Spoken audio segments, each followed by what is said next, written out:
Hey, hello, everyone. This is criminal profiler Pat Brown. And today, this is going to be a really, I could say it's a brain buster, it really is, of a case that happened in 2000.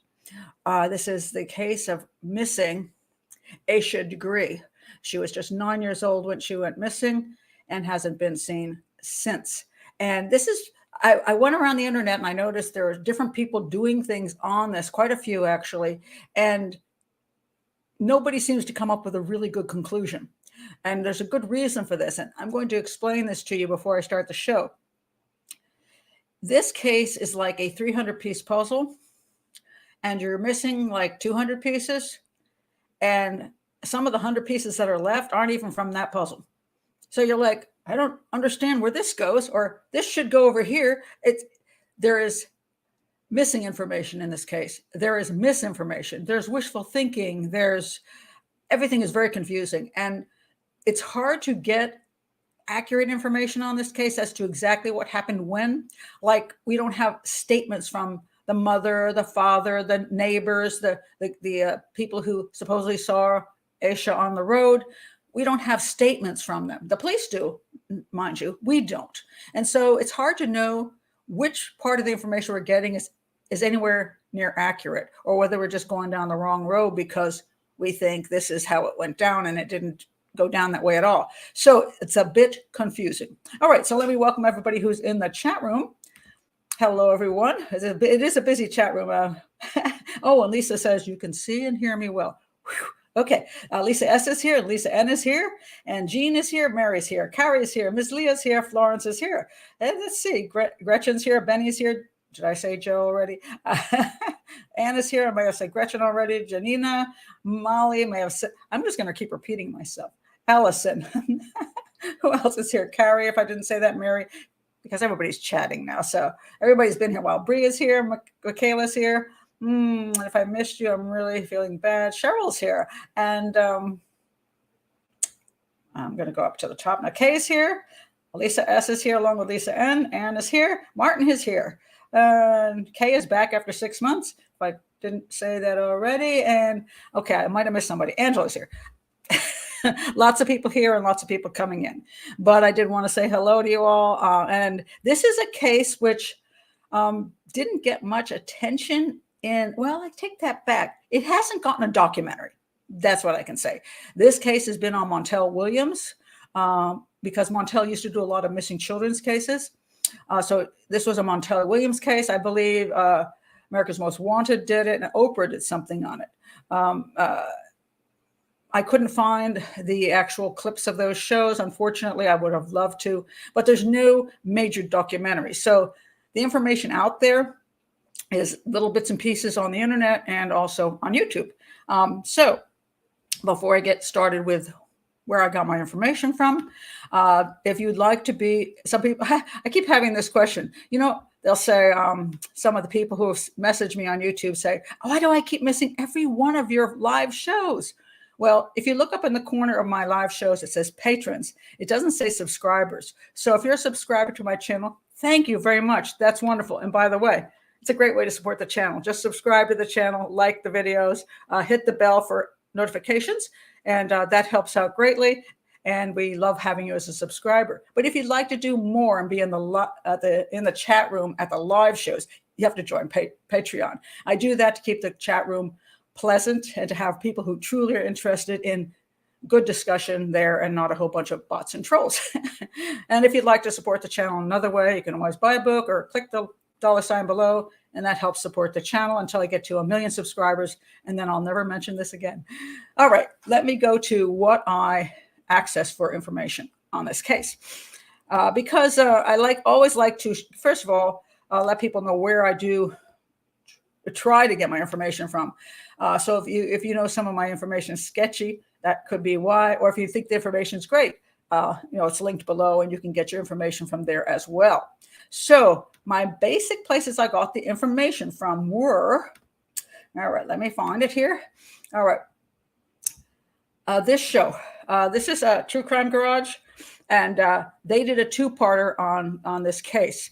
I found these videos to be the most informative for all the different details on the case without going too far out in analysis, but all the different details. So yes, I think that was very, very useful. Then I also looked at this one. This is from Crack House Chronicles. These guys drove around to the different areas that this crime went down. And I'm not always fond of that because I kind of think it's stalkerish sometimes, kind of creepy. But in this case, I had no idea what the area looked like and where Asha went missing from, her home, where Asha was possibly seen at, which is on a highway, which is not a big highway, mind you, it's a 2-lane road. And then another location off that highway, a shed where they think they found stuff that was Asha's and where eventually her backpack was found. So the guys driving around gave me a real feel for the area. So I appreciate that. Now, I also did listen to Ken Main's take on this. And this is probably one of the times I disagree with a number of things that Ken came up with. And, I love Ken Main's, and I like the fact that he explains everything, and everything's from his perspective and his experience. You're going to see when in my show, I have a very different viewpoint on a lot of things. And I want you to look at it this way. If Ken and I were on an investigative team, he would be bringing his background and experience and explaining it. I'd be bringing mine, and other people would be bringing theirs. And hopefully this would help us get avenues of investigation. We don't always have to have just one avenue of an investigation. You can go down 2 different ones because you think, hey, this could be what happened. And I want to point out, because people seem to think profiling investigators are all psychic people. And as soon as the investigation starts, they know 100% what happened. They call it investigation for a reason, because you actually have to do the thing called investigating. It's not like you just can, boom, you just know everything. No, you have to analyze things, and then you have to decide how you're going to approach it and how you're going to get more evidence. You may have a theory and it may pan out. It may not pan out. That's what theories are about, getting more evidence, hopefully getting you in the right direction before somebody tosses the evidence and you never see it. So it's okay to have differing opinions and for people to listen to differing opinions without, being like, oh my gosh, that person's completely wrong. That person's completely right. It's not like that. So you're going to see that I do have a bit of a differing opinion from Ken on this. We'll link his show below along with True Crime Garage and the guys driving around, because I think that was actually very, very interesting. So that's my basic information on that and where I'm going to go forth from. Okay, so we got these 3. We got True Crime Garage, we got the guy driving around, and we got Ken Main's, and the link will be below. All right, so, okay, I got my sweater off now. Get ready for the hard part of this whole case, which is so difficult. I mean, it really is difficult. I'm just going to go to the bottom of your comments to see if anybody is. Rika says, love True Crime Garage. Been listening to them for years. So yeah. Wait a minute. I got to see what Bree says here. There's one piece of evidence that bothers me: the New Kids on the Block T-shirt. They broke up in 1994, and the shirt pops up in 2000. That means it's at least 6 years old. I will explain, and if I don't, pop back in and yell at me what I think that could mean. Okay, because this is again one of these pieces that is it important? Is it not important? And how could these things exist? Okay, so let me give somebody out there who has never heard of this case, and many of you in the chat room have no idea about this case. Let me tell you about it. Okay, so essentially what happened is in 2000, on Valentine's Day, February 14th. Well, let's go to the day before. Yeah, let's go the day before.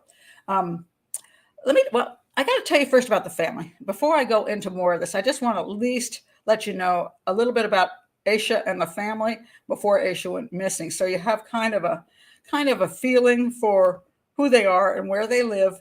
And then this will all be more meaningful. All right. So that one's kind of a dark picture, but okay. Bad lighting on that one. Anyway, this is many years later. This is her mom. This is her dad. They're still together. The many years later. The time when Asha went missing, was on Valentine's Day, which is also their anniversary. And so these are some pictures of the family. You can see here that there's the two children here. That's the dad at the time, and Asha and her brother, and some other pictures. They were a apparently close-knit family. They lived in this house. Hold on a second. Let me find their house. That this is where they were living at. Here we go. All right.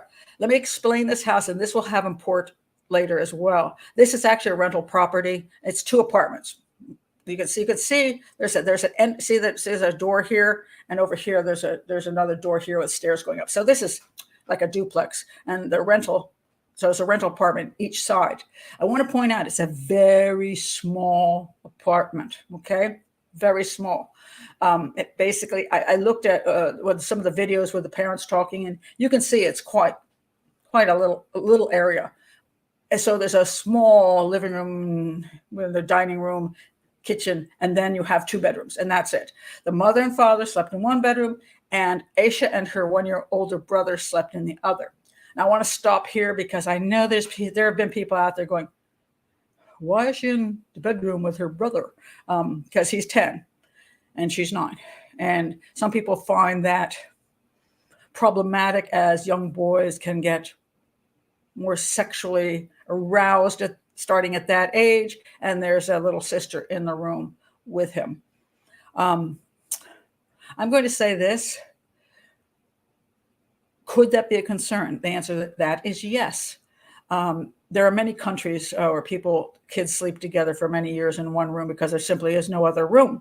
And in this house, there's only 2 rooms.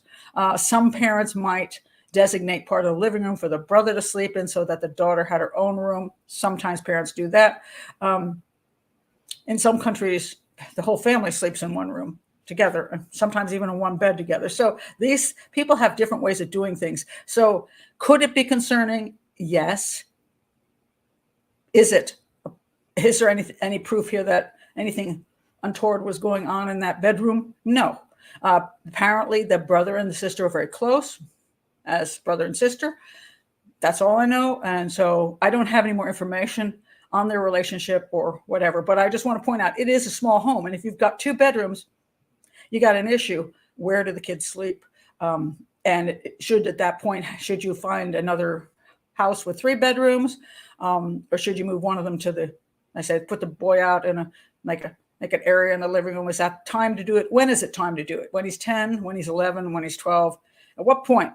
But at this point, the kids were in the same room. So that's important to point out. Now, as far as Asha goes, what kind of little girl was she? Apparently a pretty happy little girl. That's what everybody says. This is, by the way, is a book, a whole picture book of lots of things, with lots of beautiful pictures with Asha that her mom is showing. She apparently is very kind of a happy, friendly child, good student at her school. She was on the basketball team. This is her when she's in basketball team. She was a good player. So she was involved in basketball. She was involved in her church. And they had a lot of relatives in the area. That house that they're in, right across the street, is one. I think the grandmother lived right across the street. So they had a lot of relatives around, which they spent time with. On the night before that she went missing, or she went missing in the early morning, theoretically, let's see, we're talking about February 13th. She had a basketball game that didn't go terribly well. The team lost, and she was upset because she fouled or something. And some people think, oh my God, that's the reason this all happened. That theoretically she ran away from home because she screwed up in a basketball game. Well, I'm going to say that's probably not a good reason. My granddaughter played soccer the other day, and she was a goalie, and she missed a goal. She was sulky for a second, and then you take her to Chick-fil-A. She gets over it. This is not an age where it's a crisis. So she apparently did get over it. Nobody said she had a big problem about that. She went to a slumber party that night. I think it was relative related, like cousins, and she stayed up late and had a fun time. And then she came home. So she stayed over. This is on the 13th. How does this work? Hold on a second. That might have been the 12th. I'm trying to figure this out. So then she comes home, and the next day, she's wait a minute, let me figure it out. She comes home from the slumber party. So that actually would be, she arrives home from the slumber party. It would be on the 13th. Because when she went missing, it was the early hours of the 14th. So on the 13th, she just visited with relatives, and then went to sleep early that night. And there was a big storm, and the storm knocked out the electricity. Somebody hit a pole or something.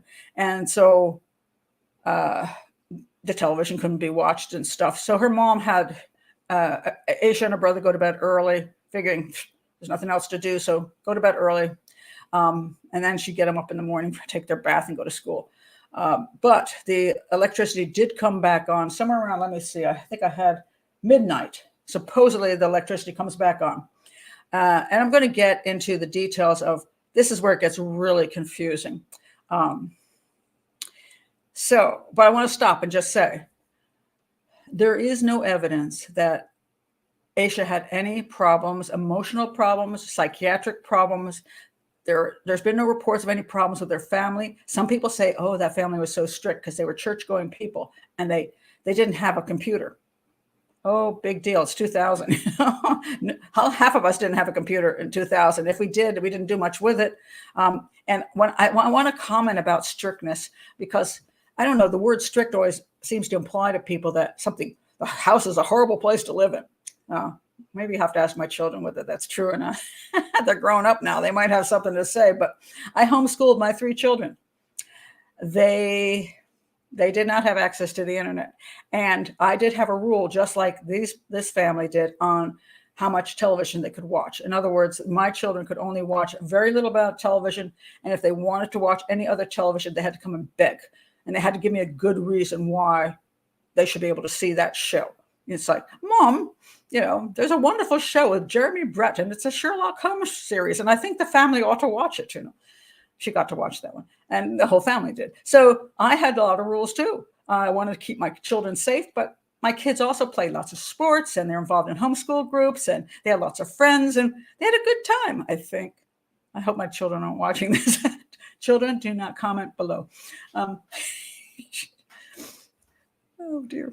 But people who knew us knew we were strict parents. And a lot of times they said, your children are very well behaved. And I thought, well, that's because I'm a somewhat strict parent.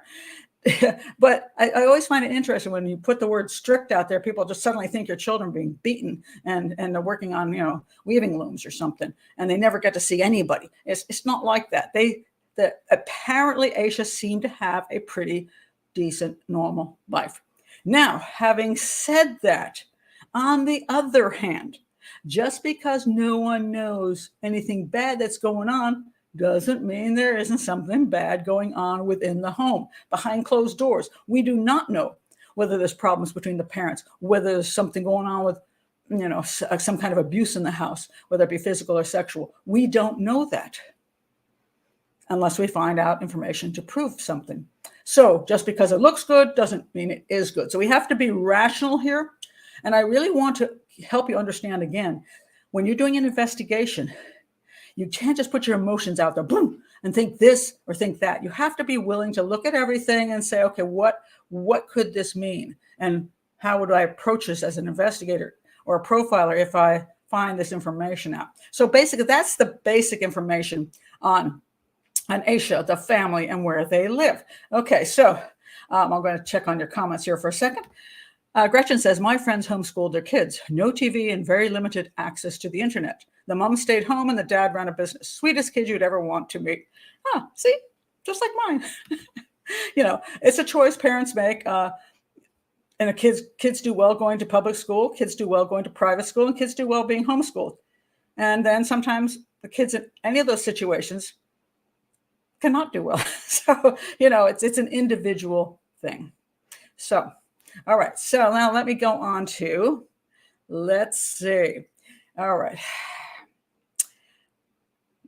I'm just glancing over here at some of the comments. Okay. I want to go on to now exactly what happened that night.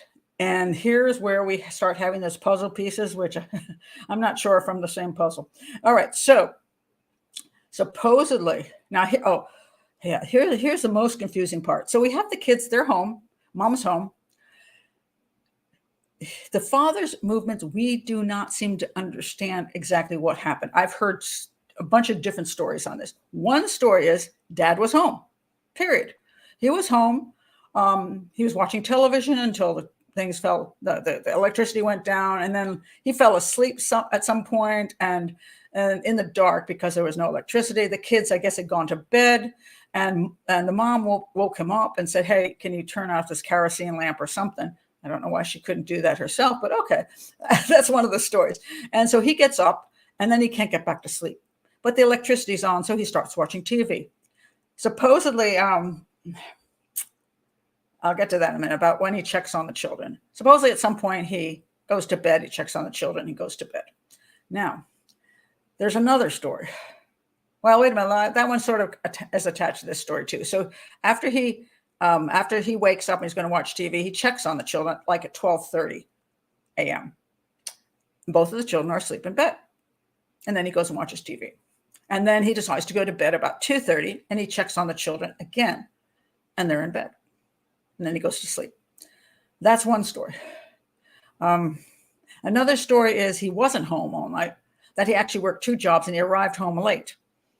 And then it goes from there. Another story is, which kind of goes with both the stories, is that he decided to go out late at night to buy Valentine's presents or something for his wife for her anniversary the next day. And which is kind of late at night in a small town. I'm not sure what the heck is open, because even our CVS near me, I'm in a suburban area. My CVS closes down like at 10. So I'm like, where's he going in this? By the way, in case I forgot to tell you, which I did, where are they? You say, where are these people? Okay, they're in a place. No, it's Shelby, North Carolina. Sorry, I did miss that. Shelby, North Carolina in 2000, February 14th of 2000. This is where it went down. So they're not a huge town. They got a lot of country roads, and I personally do not know where there was something open at that time of night. I find it a little funny that, like hubby's like sitting in the house going, crap, I got nothing for our anniversary. Let me run out. I don't know what you're going to get in CVS for our anniversary. Maybe a card, maybe some cheap perfume. I don't know. Or was he going out to get something else like candy and stuff for the kids? But again, we don't have any information on which one of these stories is true. I don't know why. Can't we know which one's true? But we don't. So we get these sketchy stories. But it's important to know which one's true, because if the father left the house late at night when his wife was asleep and was gone for a period of time, something could have happened during that period of time that is unaccounted for. I would like to know what present she got in the morning if he went out. I want to know what the children got. Or did he go out and say, I looked around, couldn't find an open store, it took me an hour and a half, nothing was open, so I didn't get anything. These are important things in an investigation. The other thing that's interesting about this is the claim that he looked in on the children at 12:30 and again at 2:30. Now, people have differing opinions on this. A lot of people say, well, I do that with my kids all the time. Some people say, you're in a really small house, and because you're in a small house, you don't have to walk out of your way to go check on your kid. You just kind of peek in on them. Possible. I find it a little strange myself, and that's just me, because these children are 9 and 10 years old, and it's a tiny house. If you're sitting there watching TV, your kids didn't go past you. Where would they be but in their beds? Why would you check on them? I don't really see the reason. If they were a baby and a 1-year-old, 2-year-old, yeah, you might check to see if they're sleeping properly, or if they're in there whimpering or something. But they're 9 and 10. They go to sleep.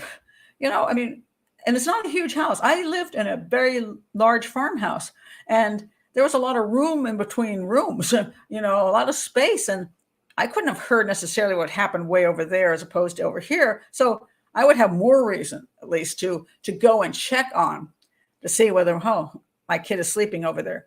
But I didn't. Maybe I'm just a rotten mother. I'm like, yeah, they're sleeping. But in this case, I think it's kind of strange because the bedrooms are right there. I don't see really the reason for going and checking twice. I'm not even sure about once. If you sent the kids to bed, I don't. The mother doesn't appear to check on them. Just the father, 2 times, 12:30 and 2:30. It's a little questionable. Then here's the next part. Supposedly, the father checks on them at 2:30. Now, the reason this is so important is there is the concept that Asha left the house after 2:30 at night. All right. So the father saying she was there at 2:30 would place her in the house at 2:30 a.m. That could make a difference in an investigation. Maybe she was actually missing by 12:12, and we don't know. And I'll explain why this is important as we go along.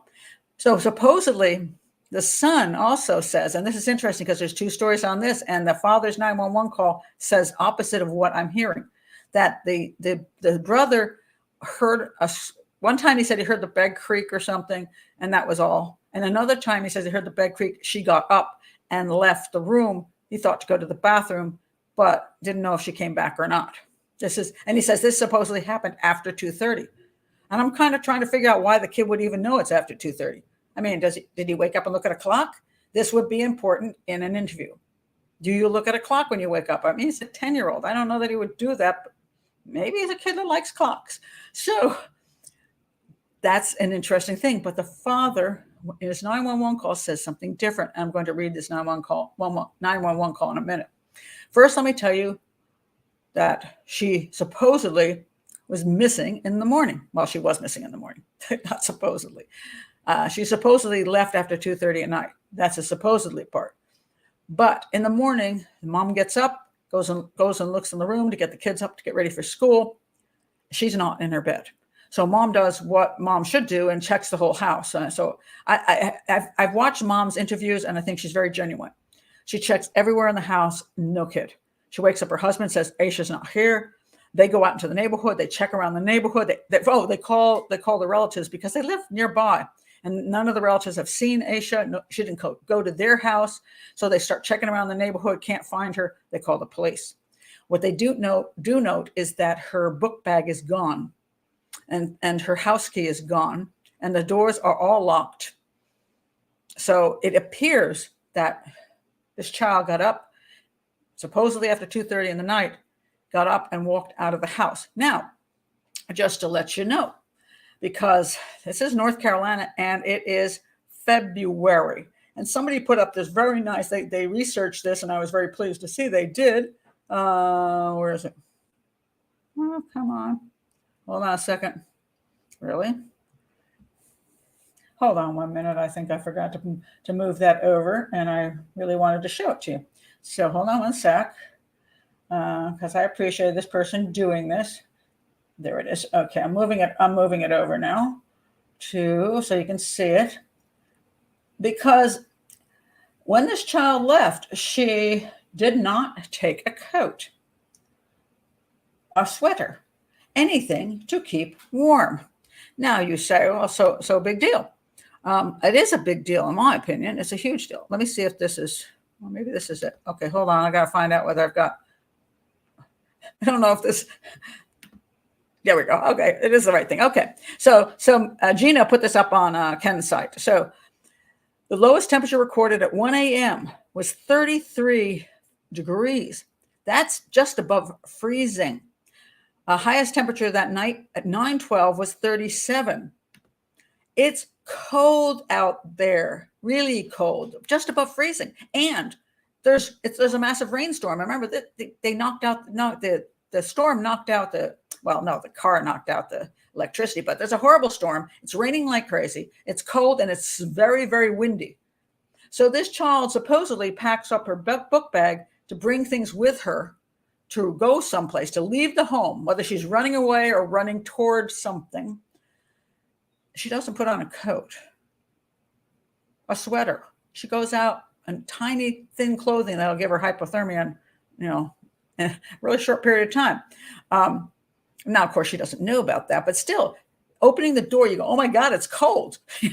You would think She does have a coat. This is not a child that doesn't own proper wear to go to school every day. She could easily put a coat on it, especially if she knows she's got to walk some distance. She's going to be cold. So you would think she put a coat on, especially since she did take an entire, supposedly packed a backpack. I'm sorry, her book bag with clothes. I'll get into all the things in the bag in a minute. And supposedly went out the door with this plan to leave the home on her own, because there's no sign of breaking and entering. That's what the police find out when they get there. No sign of breaking and entering. The place is locked up.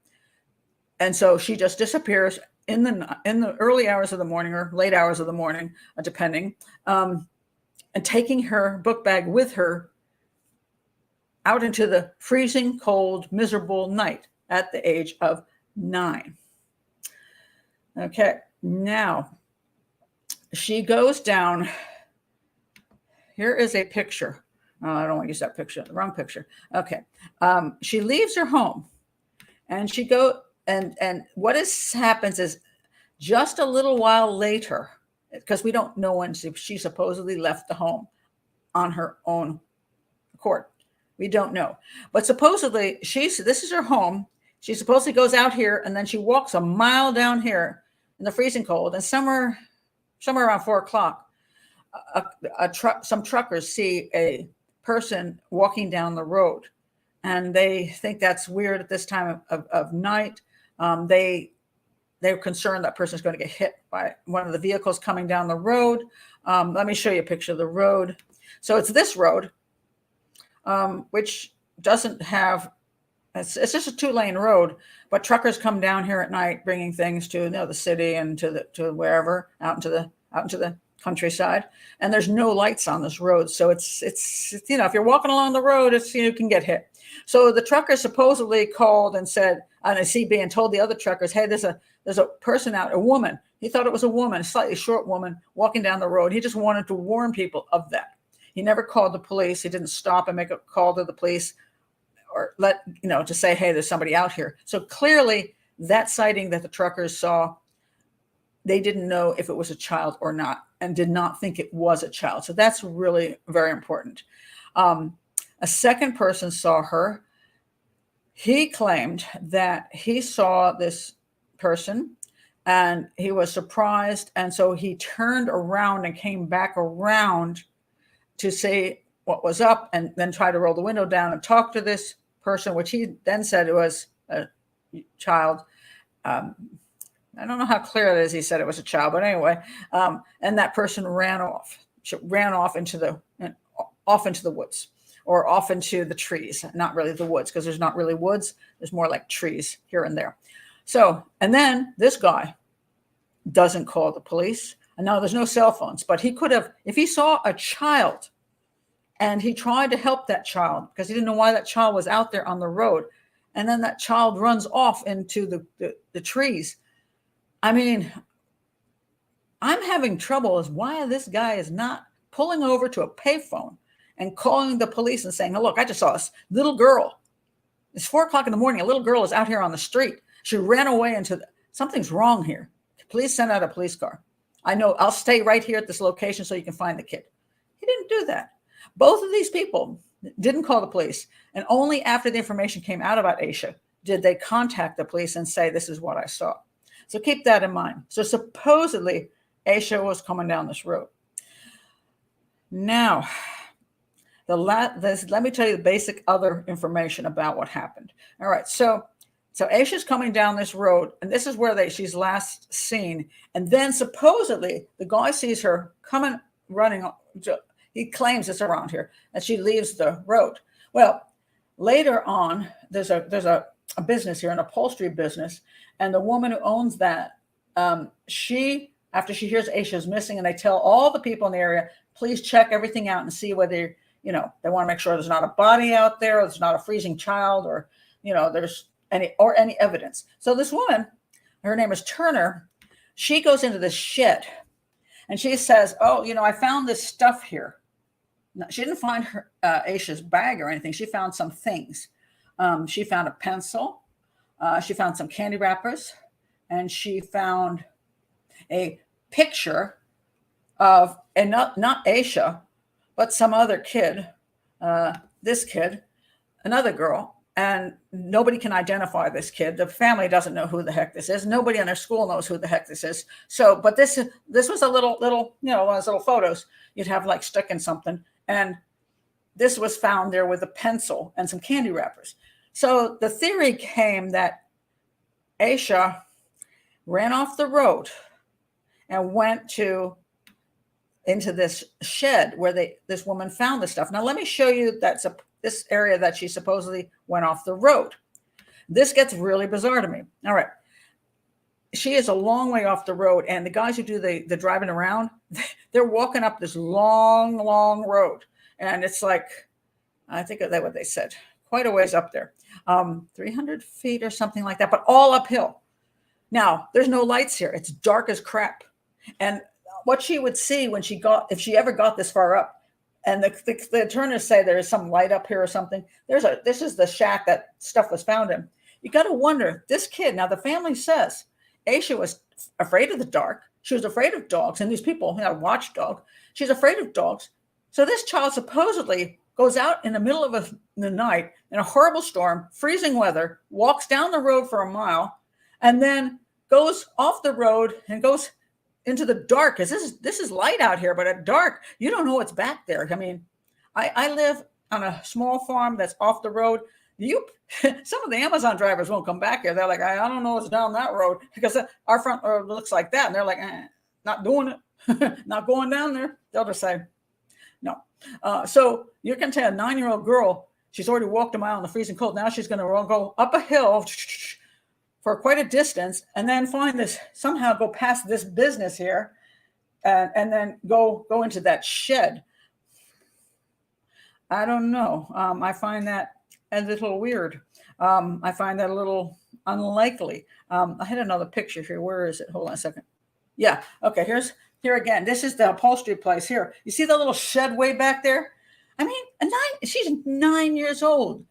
Does she have the guts to go crawling into a place like this? I mean, that's very strange. So, but they claim that there are these items found there, and the family, supposedly the candy wrappers, some of the kids on basketball say, oh yeah, that's what we got from the basketball game. They gave us Valentine's candy.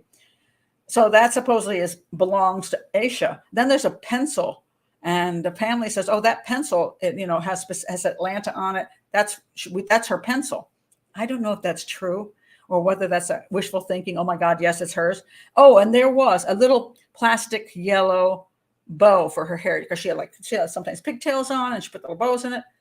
And they're like, oh, that's hers. I'm like, okay, I got to stop here, folks. This is what you get from Amazon. 50 bows, little bows that your kid puts in their hair. My granddaughter has a ton of those little suckers. Her friends have tons of those suckers. I wouldn't recognize one of them. Oh my God, that's her little bow. No, that's ridiculous. So again, I don't know where that stuff came from in the shed. I don't know how long it had been there. They brought dogs out, by the way. The dogs, took the dogs to the house. The dogs did not detect any sign of Asha outside the house, which could have to do with the weather. But they also went to that location, into the shed. And this is not outside now. Remember, we're inside now. And if she came inside and sat there eating candy and laying up against things in here, you would think the dogs would hit here. The dogs did not hit here.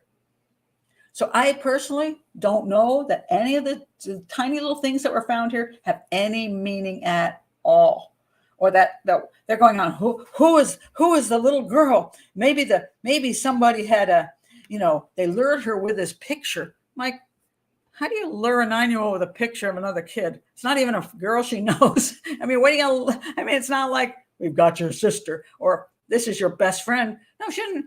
This kid is unknown to anybody. So I'm going to guess it just was a piece of crap that was lying on the ground. And I don't know, that the only thing there that has any hope of being legitimate to me is the Atlanta pencil. But I don't know if the family is just wishful thinking type of thing. I just don't know. But I just don't know how she ended up in that little house, and the dogs didn't find her there, and all of that. So anyway, they look for this kid. They do not find her. It takes like another month. I think it's another month. Let me see if I've got the timing on that right. When they finally find the, hold on a second. I'm trying to find the information about when they found the book bag. Okay, there's a lot of info here, so I'm going through all my stuff. Hold on a second. Okay, they did a cool thing. I did think this was cool. Apparently the police set up roadblocks for 4 hours on the same highway, the hours that she would have been out to stop every trucker that came through, ask them questions about that route. Mind you, what's interesting to me is that if this child was walking down the road for a mile, I mean, it's not a busy road at that time in the morning, but then 2 people did see her, but then you wonder why nobody else did in that 20-minute period of time. Just maybe it was just dead empty. So it may be true. But they did interview all the drivers, and I would be curious to know if they took different 20-minute blocks, how many drivers would they have seen come through every 20 minutes? I'd like to know that, so that we would know, oh, there was nobody for 20 minutes. There was 1 person for 20 minutes, 2 people, or 5 people, coming through. And if it was like 5 people, 10 people in 20 minutes, you wonder, why did nobody but these 2 see the kid? Supposedly. Now, mind you, again, we don't know that they saw Asha. This is important. I mean, I know people believe it is Asha, but there's no proof that it's Asha. It could have been somebody else. And the assumption is it's Asha. Okay. So I'm just trying to be clear about that. All right. So now they found the backpack. All right. So where did the backpack go? Okay, here. A year later, on August 3rd, Terry Fleming, here's a picture here. Terry Fleming is the owner of Precision Grading, working on a construction project in neighboring Burke County. He uncovers Asha's missing book bag, located more than 26 miles north of her family home. They call it buried, and this, by the way, is not accurate because this is important. Ken Maines believes that because it was buried and it was wrapped in 2 plastic trash bags, that this was a souvenir, that the person didn't want to lose it. They wanted to keep the souvenir and maybe come back and look at it. I don't buy that. It wasn't buried. It was chucked off of the road. And during the construction at the site, it got buried. So that's a big difference. So they found the bag. So on August 3rd. So this actually, a year. That's a long time later. Okay. So they found the bag finally. And what was in the bag? Now, I'll read you what was supposedly in the bag. Again, questionable. A Tweety Bird purse, blue jeans, black sneakers, a red vest with long-sleeved white shirt, the key to the house.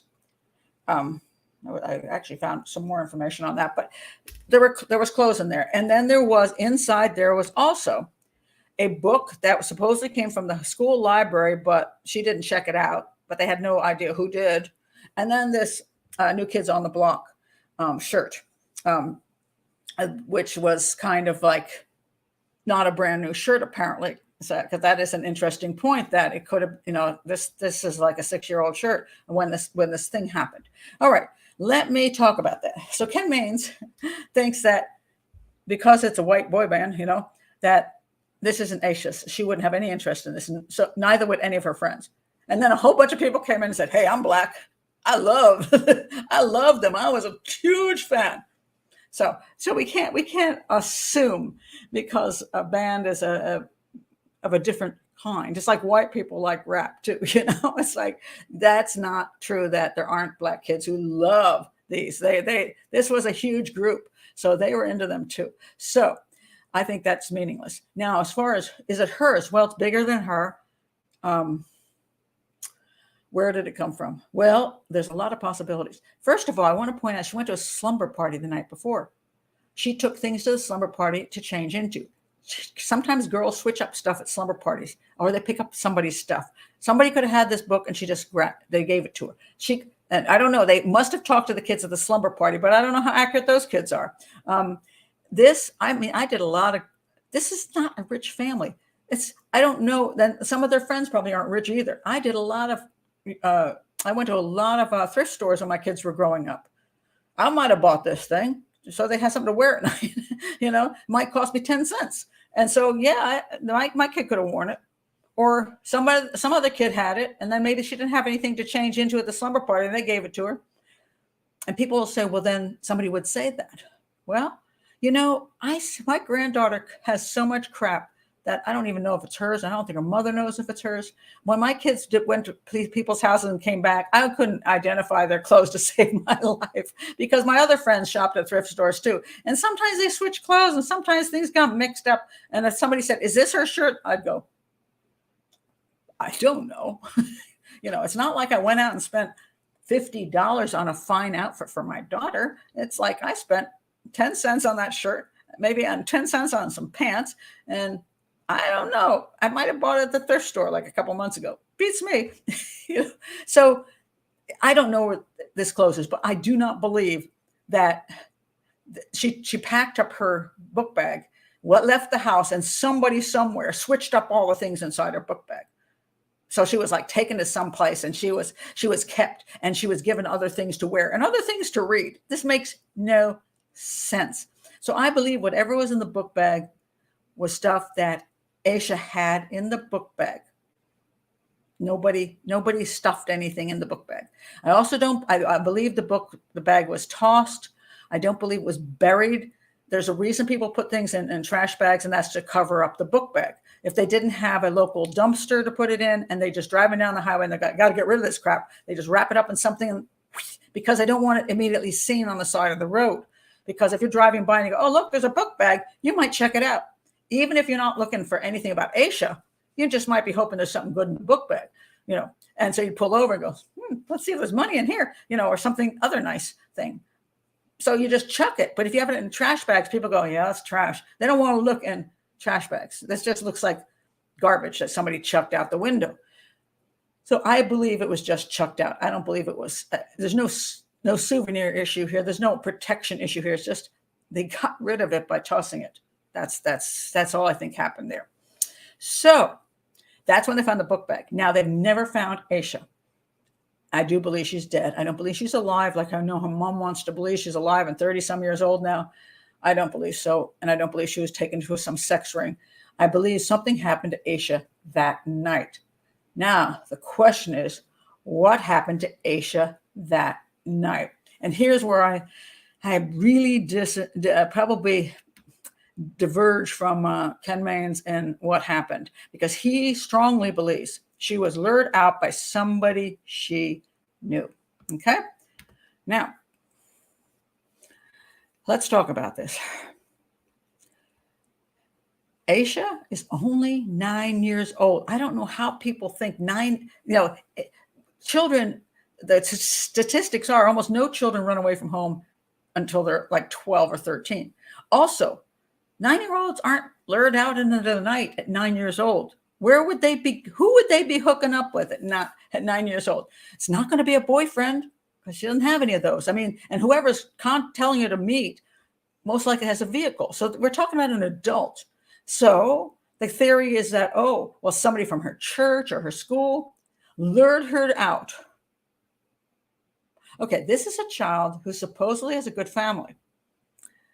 Would you, as an adult, choose a child that is connected to you through school or through church and say, hey, I want you to leave your house at 3 a.m, sneak out of there and meet me?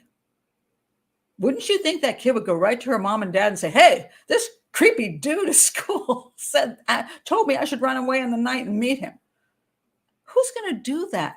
Nobody. So that makes no sense to me whatsoever. The second part that makes no sense is she's 9 years old. I can't believe for a minute that my granddaughter, who's just 8.5 now, that somebody at school is going to tell her to leave her home, her dog, her puppies, her mom, her dad, her grandma, and she's going to pick up her book bag, walk down a dark road to go meet some person from school that told her she should go out there and do that. Come on now. Why would she do that? What could that person say that makes any sense whatsoever to lure her out? Now, if she were 13 or 14, Yes. Then you get an older teen who says, "Come on out. We're gonna smoke weed. Come on out, honey. I want to be your boyfriend." That kind of crap. You got a crappy home life anyway. Your parents are horrible. Hey, sneak out and meet me. We'll disappear for a few days and we'll have some fun at my place. That I believe.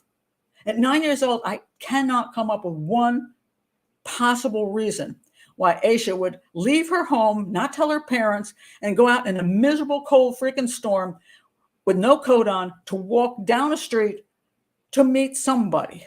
I can't come up with that. There's no internet here. It would have to be somebody she knows. Who? This makes no sense whatsoever. Not one shred of sense, except the only way I can think this is true, if Asha went and told somebody that something was horrible was happening in the house, she was being highly abused, and that person said, "Hey, look, I will help you out of this. You got to sneak away and I'll pick you up." But they would have to believe that she was being highly abused, and she would have to have been highly abused. The other thing is, why not, if a child is being abused, you don't have them walk out of their home in the middle of the night when they're 9 years old. You meet them at school. These kids sometimes are latchkey kids. It's easy to just say, "Hey, just after school, just come. I'll drive by you. Just get in the car."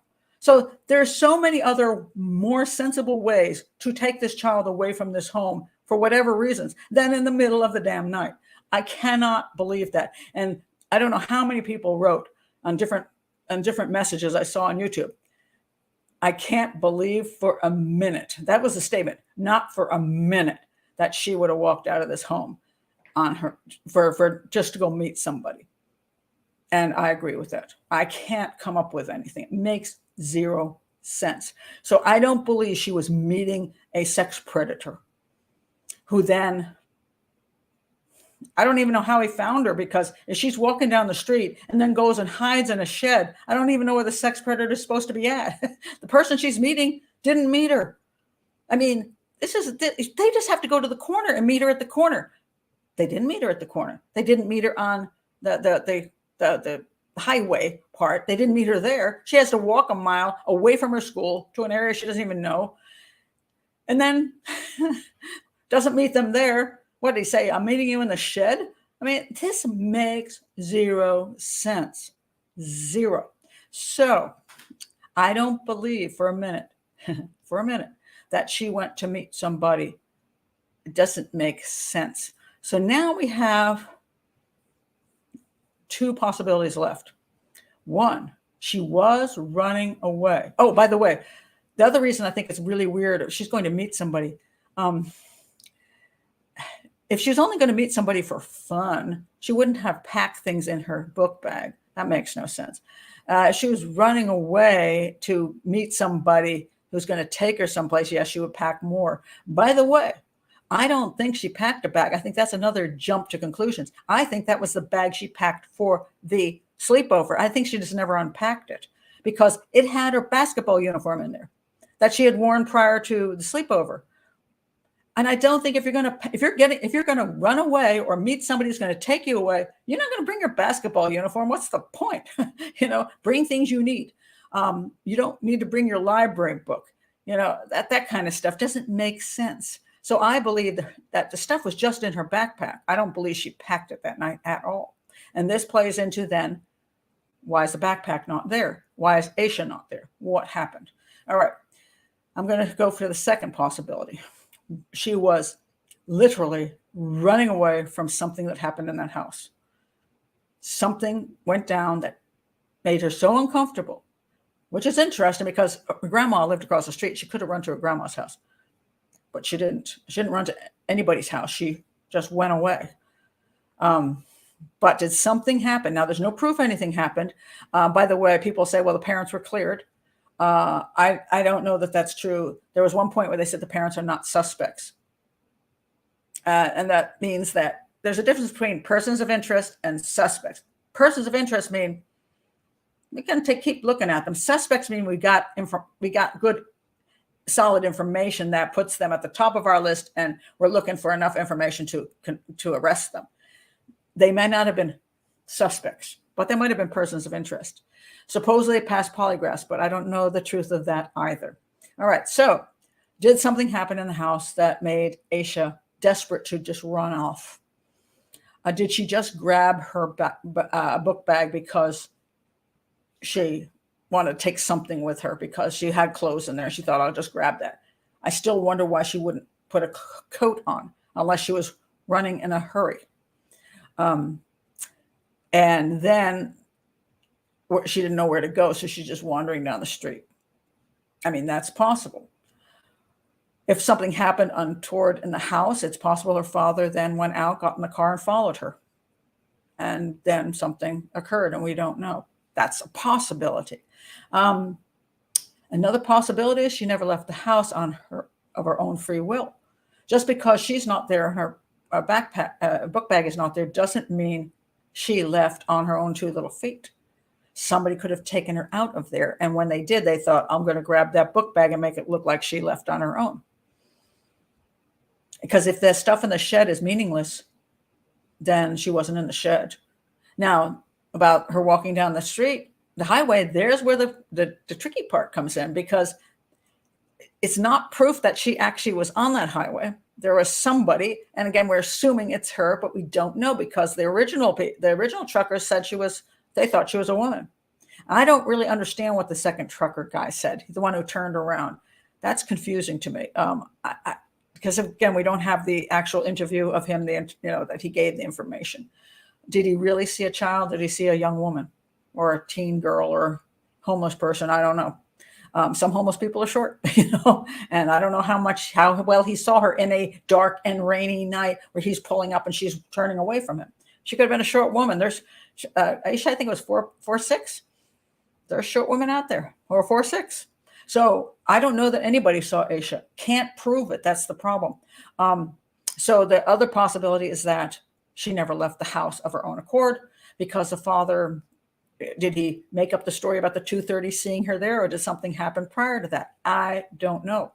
But I want people to understand that there's so much misinformation that is questionable in this case, that we can't jump to a conclusion one way or the other. But I have a problem with her leaving the house to meet someone. That one I just can't go with. I'm sorry, Ken Maines. I just don't buy it. If she were 14, yes. 9, no. I don't believe it for a minute. I believe something either happened to her in the house, or she ran from the house, or left the house. And we don't know whether she ran from the house or walked, mind you, because she was walking down the road, but she may have been running out of the house and then ended up walking down the road. So at that point, here's another possibility, which is interesting. The second guy who says he turned around and came back to see, to help this girl. Did he really? Because here's another possibility. She was on the road at that point, and he hit her. Because I know what happens is you're driving down the road and you hit something, because supposedly she was walking with traffic and not against. She had her back, which you should never, ever do. Always walk against traffic, because you can't see what's coming, and you assume they can see you, and you can't tell if they're like veering right into you. She could have been walking down the road. He is driving along. He felt something, and he's like, what the hell is that? Thinking maybe a deer. He turns around and comes back and says, oh my God, it's a little girl. I just hit a little girl. She's dead. What do I do? Could have freaked out. He could have grabbed her, put her in the back of his truck, drove someplace, tossed the bag, put her body someplace, and then later on when the information came out, he was worried he was seen. He could say, hey, I saw this girl. She ran into the trees. That's one top possibility for me, that she was hit accidentally and the person panicked. That's if she left her house for some reason, not to meet somebody, because there was some reason she had to leave. That's one possibility. And the other possibility is that, in a sense, she could have run, been on the road. Her father could have gone after her and he could have hit her. You never know. Or she never left the house alive. That's another possibility. So we have to just understand that there's a bunch of possibilities. And as far as getting rid of the bag, putting it in some trash bags and tossing it makes total sense to me, no matter who it is. So I don't know. But I don't believe that any kind of child predator made her come out there and meet him and then absconded with her after she was in a shed for reasons which make no sense, and then hid the bag to get his jollies later on. I can't buy it. Now, before I forgot, I want to do this. I want to read you the father's 911 call because it's very interesting. Hold on a second, let me find it. It's very interesting, but again, it's hard to know sometimes what people mean. All right. So here's the 911 call. It lasted 2 minutes and 40 seconds. Made at 6:39 a.m. on Monday. So, by the way, I find nothing. What the family did looking for Asha and all that stuff made total sense to me. But there's a couple things in here which kind of send up red flags for me. Again, doesn't mean he's guilty of anything. It just means I would be looking at this as a possibility. All right. So father calls because I think the mother was completely beside herself and couldn't function. Yes. So 911, father. Yes, I'd like to report a child missing. That was to me a red flag right there. It's not a child. It's your daughter. A child is very distancing. I can't imagine that if my daughter were missing, I'm calling up saying, I want to report a child missing. No, I'm going, call, my daughter's missing. My daughter's missing. She's missing from my house. Yeah. My daughter. I find that weird that a child. Just anyway, dispatcher. From where? Father, from my house. Then she asked the address. Is this an apartment? Yes. Which apartment? He gives that. Then the dispatcher says something interesting. I can't understand this. This is part of the puzzle pieces that are screwed up. Okay, is she missing from 3404 or 3406? I think that's weird because why is she using the term she? If all she heard was a child was missing, where did she come up with she from? The normal way, especially in 2000, was to say he until you knew it was a she. So I don't know why she's saying she at this point. And she says, okay, so you can hear crying in the background. I think that's his wife. So what's your name, father? Harold Degree. Your phone number? He gives that. Father gives the phone number. Then he says this. The next door neighbor said she went down the road and said she just seen a kid down the road. Okay. The neighbor said she went down the road. Now, this is where I'd love to see proper information on this case. When did the neighbor say this? I mean, at what point? At what point did she say this to Harold? And when did she say she saw Asha go down the road? Because let's take a look at the neighborhood again, where she's in. Okay, this is, where'd you go? Hold on a second. Okay, this is the neighborhood. That's the house on the left. There is another house a little farther away. If Asha left out of the left side of that house, the neighbor that you're looking out far away is not going to see her. She's not. Then take a look at this picture. You see how far apart these houses are? And across the street was her grandmother, I believe, and her grandmother said she never saw Asha. So who saw Asha? What neighbor saw Asha? And if she saw Asha leaving the house, she would first of all, she has to be up at that exact time because it's a dark, rainy, stormy night. Somebody's got to be looking out the window just at the time Asha goes out of the house and down the street and happens to catch her at that exact moment. And there's very few houses that could have happened. I want to know what the police followed up with this neighbor, because here's a really important thing. If a neighbor legitimately saw Asha leave this house at 3 to 4 in the morning, then the sightings of Asha on the road might well be accurate, you see, because this would, if a neighbor saw this, her leaving, she knows who it is. It's that kid who lives here, and it's Asha. So where the guys on the road could be a short woman, that's all, and so the road ones are questionable, but this would not be questionable, but we don't have any other information on that. The other possibility is Harold made that crap up. He said, a neighbor saw her leaving and then couldn't remember which neighbor it was because he wanted proof that Asha left the house on her own little feet of her own free will. So that's a questionable thing. And then let's see. On the other hand, it's possible he meant that she saw Asha later on. I don't know when later on could be. Like, it doesn't make any sense. Like 2 hours later, say, because she was already, or she saw some other kid. I don't know. So it's a little bit sketchy there. Okay, now here's one more thing on this phone call. All right. So he said, when did you last see her, Harold? Last time I went to bed, she was in the bed. The last time I went to bed. How many times does he go to bed? That's weird. Okay. We got up this morning, called her to get up to go to school, and she wasn't in there. And her book bag's missing and her pocketbook. And so the dispatcher says, so you don't know if she got dressed or she still got on her bedclothes or what? Father says, we don't know. Dispatcher, was the door open or anything? The father says, no, her brother sleeps in there with her. And when he was in there, he didn't hear when she got up. Now, do you remember all the other stories about the boy hearing creaking and the boy seeing his sister going out of the room to the bathroom and didn't know if she came back? Now he didn't hear anything. How come that changed? I mean, this is a 911 call. So this is before we hear all this other stuff. This should be more accurate than anything else. So, interesting 911 call. Don't know what it means entirely, but it's interesting. So I'm going to go to the chat room now and see what your thoughts are. My problem is I do not believe Asha was going to meet anyone. I do not believe that because I don't see who could get her to come out at that time of the night. I don't see that she would have left without her coat. So either she was in a rush when she left the house in a panic, or she never left the house without help. And that's why she didn't have a coat on. Though that's where I come down.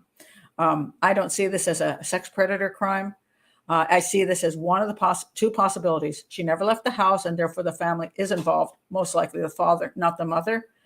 Two, that or that something happened in the house that was upsetting, something with her brother, something with her dad, I don't know. And she ran out of the house and started walking down the road, not knowing what to do, and somebody hit her with a car and then panicked. Those are the only two rational scenarios that I can come up with. But I'm going to see what you have to say in the chat room. Okay, hold on a second while I'm looking for your comments here. Whew. All right, let me see. My goodness. Yeah, get Peter Hyatt on the 911 call. You know, I do love Peter Hyatt. Peter Hyatt's always been great with the statement analysis. And yeah, I'd like to see what he does have to say about that. That is a good point.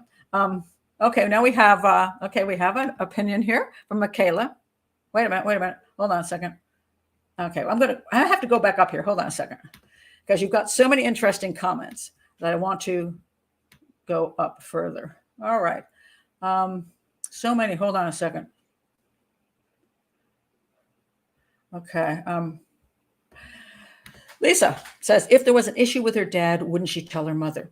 I don't know. I really do not know. Some children are too embarrassed to say anything. Some children think their mother won't believe them.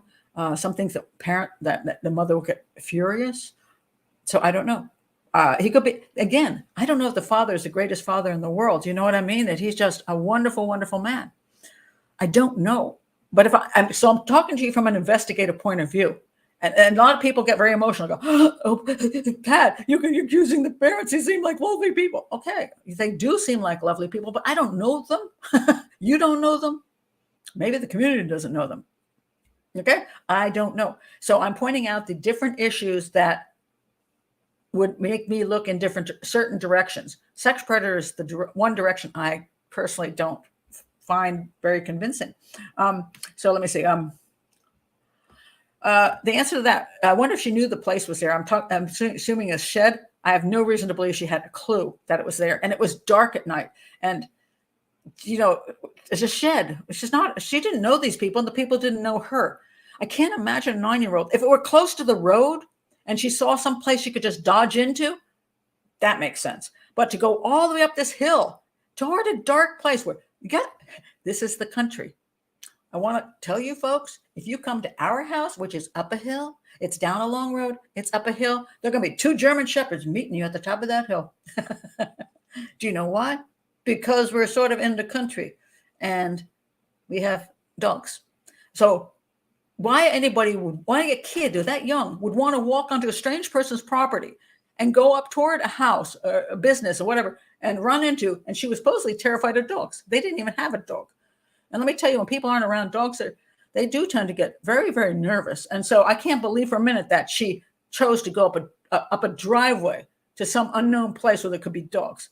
Just not for a minute. I think that's the best comment I've heard. Not for a minute. Not for a minute did I believe she went out and met somebody who told her to leave her family, to go against. Again, we're talking. If she's an obedient child, okay, let's say she's obedient. She's supposedly obedient. She'd go against her parents in the middle of the night. She'd just walk out of her house to go meet somebody. I don't buy that for a minute. Not for a minute. Okay. Okay. Oh.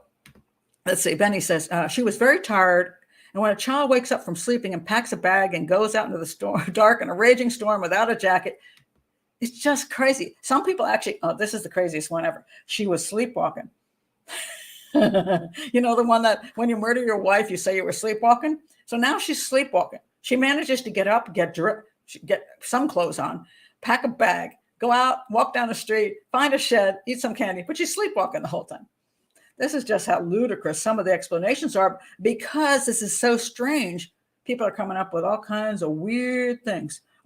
Where is the school on that map? I don't know. It's on that map. It's north. She came out and went south. Then the school is north of that. So this was going away from her school, not toward it. And not that I'm sure. Benny thinks that the bag is just the father staging that she left and ran away on her own. And that could be true. Okay, I know people don't like to hear it, but it's possible. And this is one of the avenues that one has to look at, that something happened and he went out to, I don't even know if he left. See, that's the problem. We just don't have the information. He went out to buy presents, and that was when he removed her and took the bag to make it look like it, and then staged the whole thing and came home and checked on his daughter at 2:30, and she was there when she wasn't there, and he'd already been gone for an hour and a half taking care of business. And then he goes to bed, and in the morning, where'd she go? So possible. And the police have to look at that, and I'm sure they did look at that. And when they said they're not suspects, I don't know that they believed that, or they just said that. I don't know about the polygraphs, but you can pass a polygraph sometimes, even if you did something. It depends on how they ask the questions and how good you are at this thing. I don't know that the father has any involvement. I'm just saying there are some issues that are concerning to me. Here's another one. I just forgot about this one.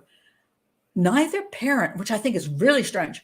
I don't hear them saying, they say that daughter would never, there's nothing wrong with her daughter. She's a happy, healthy kid who had no reason to run away, including that stupid basketball game failure. No reason to run away. I mean, she'd just been at her cousin's house having a great time. No reason to run away. If my daughter at 9 years old left my house in the middle of the night, I would be racking my brains. Why? Why would she leave us? Why would she do this? What in the heck could be? I would be going overtime, trying to figure out where I failed, where I did something wrong, where I missed something. We don't see any of this. And I don't understand why they're not questioning that she would just walk out the door. They're not questioning it. And I don't hear who enticed her. What did they do to get her? I just don't hear that kind of thing. I just hear that she left and something happened to her. And mom says that she thinks she's alive, which moms do. Mom cries a lot. And I do believe that she's heartfelt there. But I find it interesting that question isn't asked.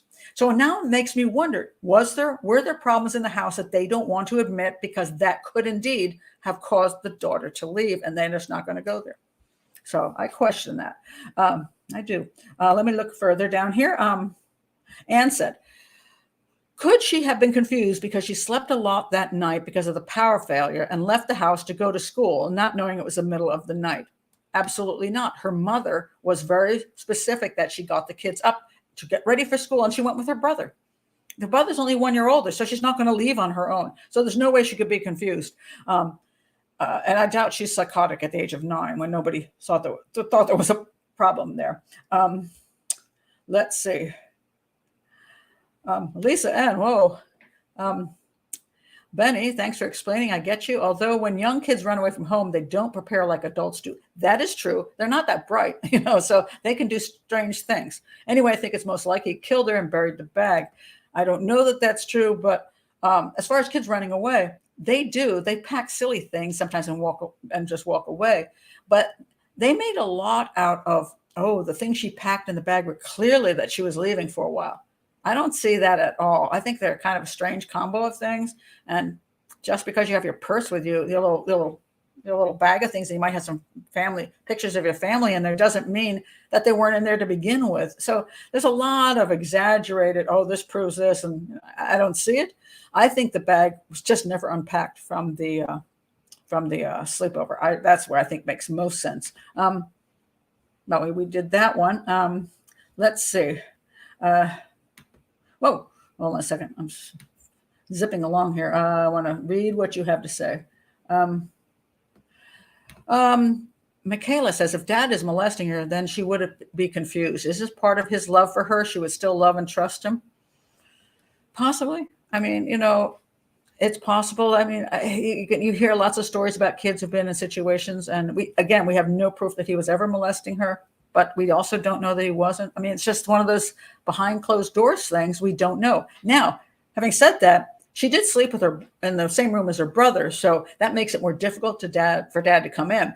Separate quarters, I've heard enough stories where that child is scared to death because she knows when the door opens, Dad's going to come in, and it's a private room. So Dad can do whatever he wants and then leave. She's sleeping in the room with her brother. So that would kind of put a damper on that kind of thing. Doesn't mean it can't happen elsewhere in the house. It also doesn't mean brother couldn't be involved in this. So, it's hard to say, but she did have theoretically a witness in the room. So Michaela says, unless he is physically harming her, then she may be confused as to what she should do to be believed if she told someone what's going on. Yeah, but I still don't think there's any reason she's leaving in the middle of the night. If somebody's going to help her, they're going to help her from school or from church during the day. They're not going to say, okay, I'm going to help you out, but you got to run away at 3:00 in the morning. Who does that? Dad is probably not her only adult male relative, Midge says. Okay. Apparently Asha and her brother would stay overnight at relatives' houses. True. But again, why would she run away from her own house? If somebody in the family, like an uncle or something, were acting squirrely, why would she run away from her own house in the middle of the night? I say that's the part that I just can't get over.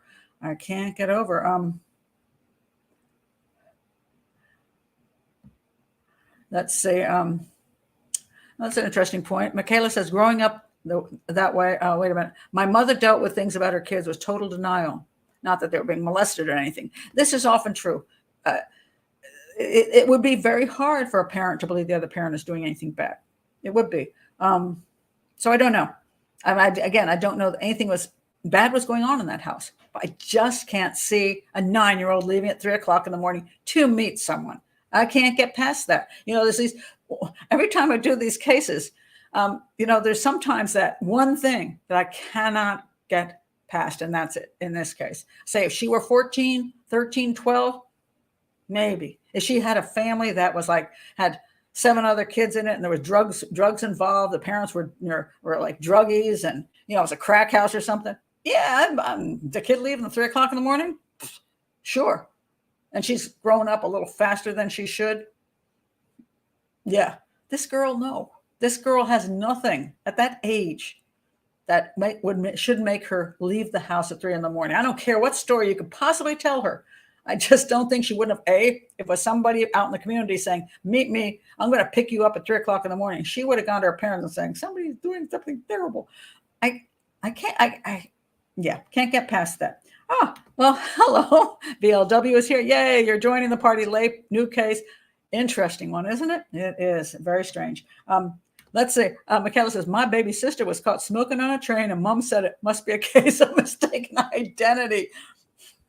Well, there you go. You know, you just never know how a parent will respond, because what the child does is a reflection on the parent, you see, and what the parent might have overlooked, what the parent's own behavior might have caused, or if the parent married somebody who was questionable and they were acting inappropriately, then, oh my God, you know, it's my boyfriend, it's my husband, it's my wife, whatever.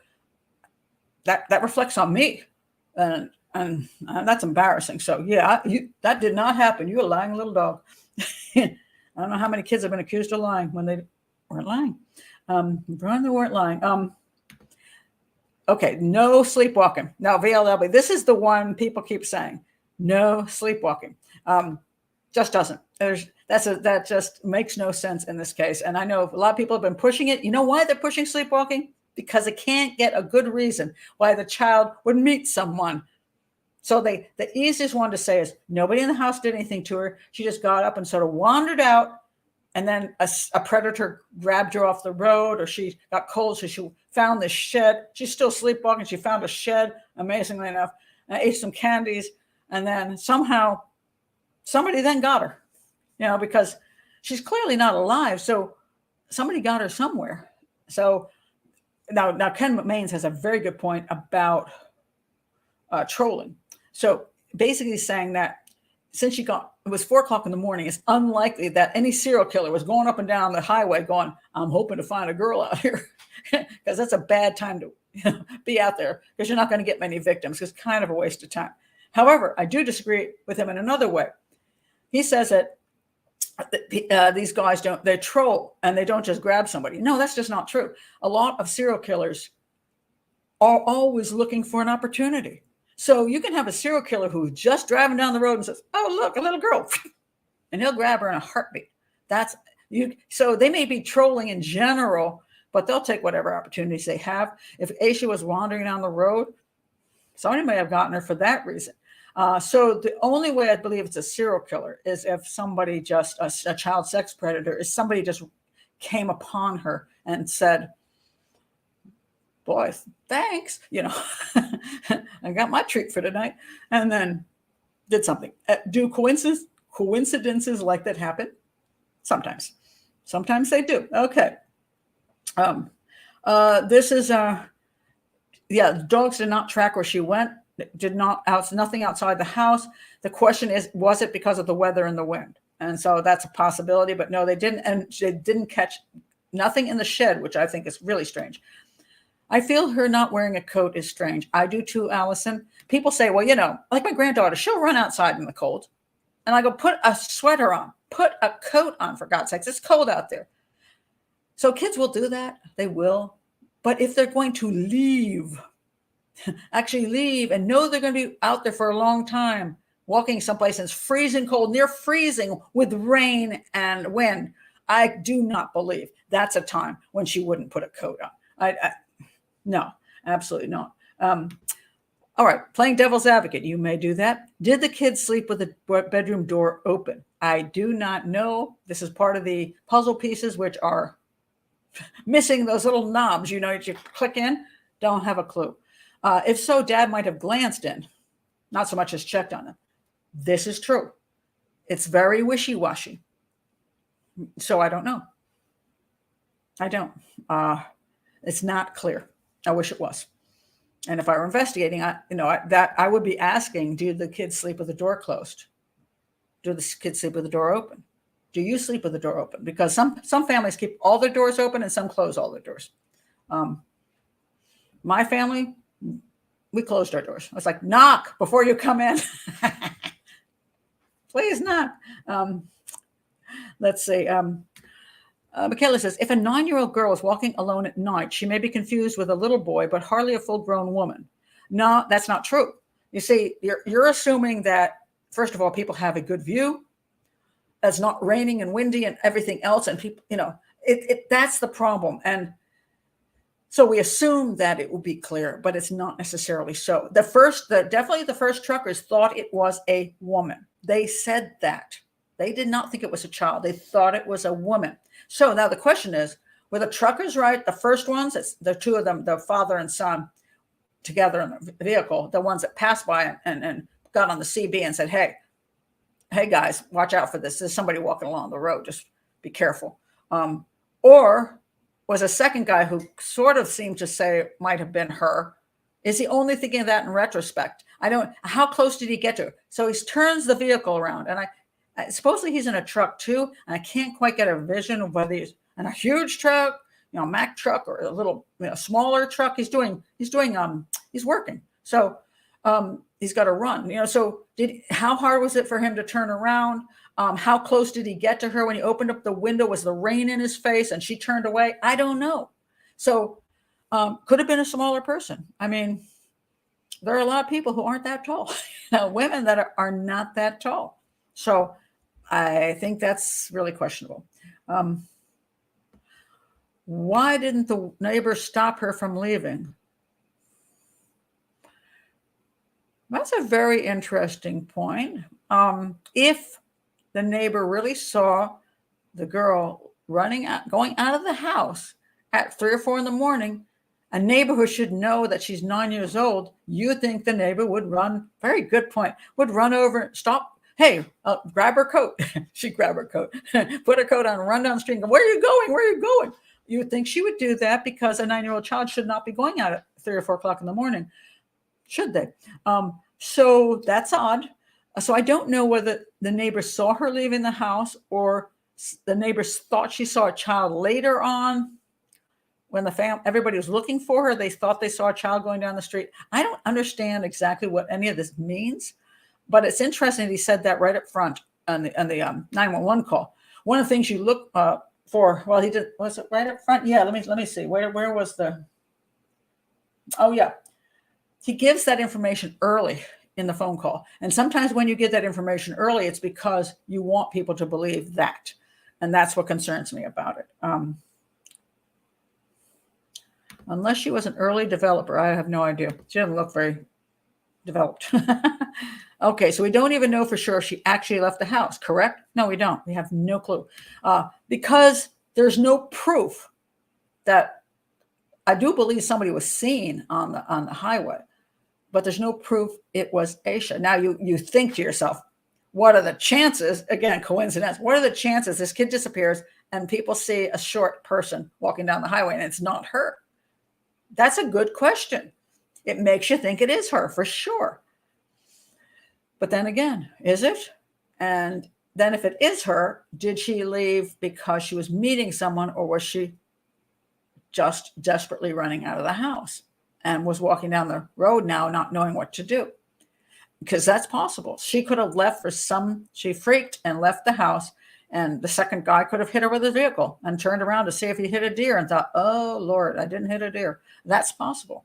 She could have been grabbed by a predator, possible. But there's so many pieces of this thing which just are not, they're not proven.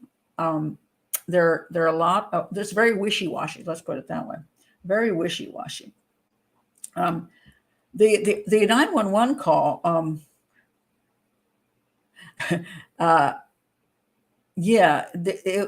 it's not mentioned almost any place. And it was mentioned in Crime Garage, True Crime Garage. They mentioned it, but they didn't speak further on it. And luckily was able to find a transcript of it. So I was like, yes, I actually found a transcript. And just so you know, I didn't actually put the transcript up because it's so darn tiny you can't read it, but there it is. Transcript of the 911 call for missing Asha Degree. Now, I'm assuming, and that's of course a terrible term, assuming that it's an accurate transcript. But again, do I know? No. But I do find it very interesting. And this whole neighbor thing, that bugs me so much, because why do we not hear about him saying the neighbor saw her leaving the house? Because it should be cleared up. If it turned out that the neighbor didn't see her actually leaving the house, but 2 hours later when they were all looking for Asha at 6 o'clock in the morning, that she thought she saw a girl going down the street. That should be cleared up. I don't understand why that's confusion. Who is the neighbor?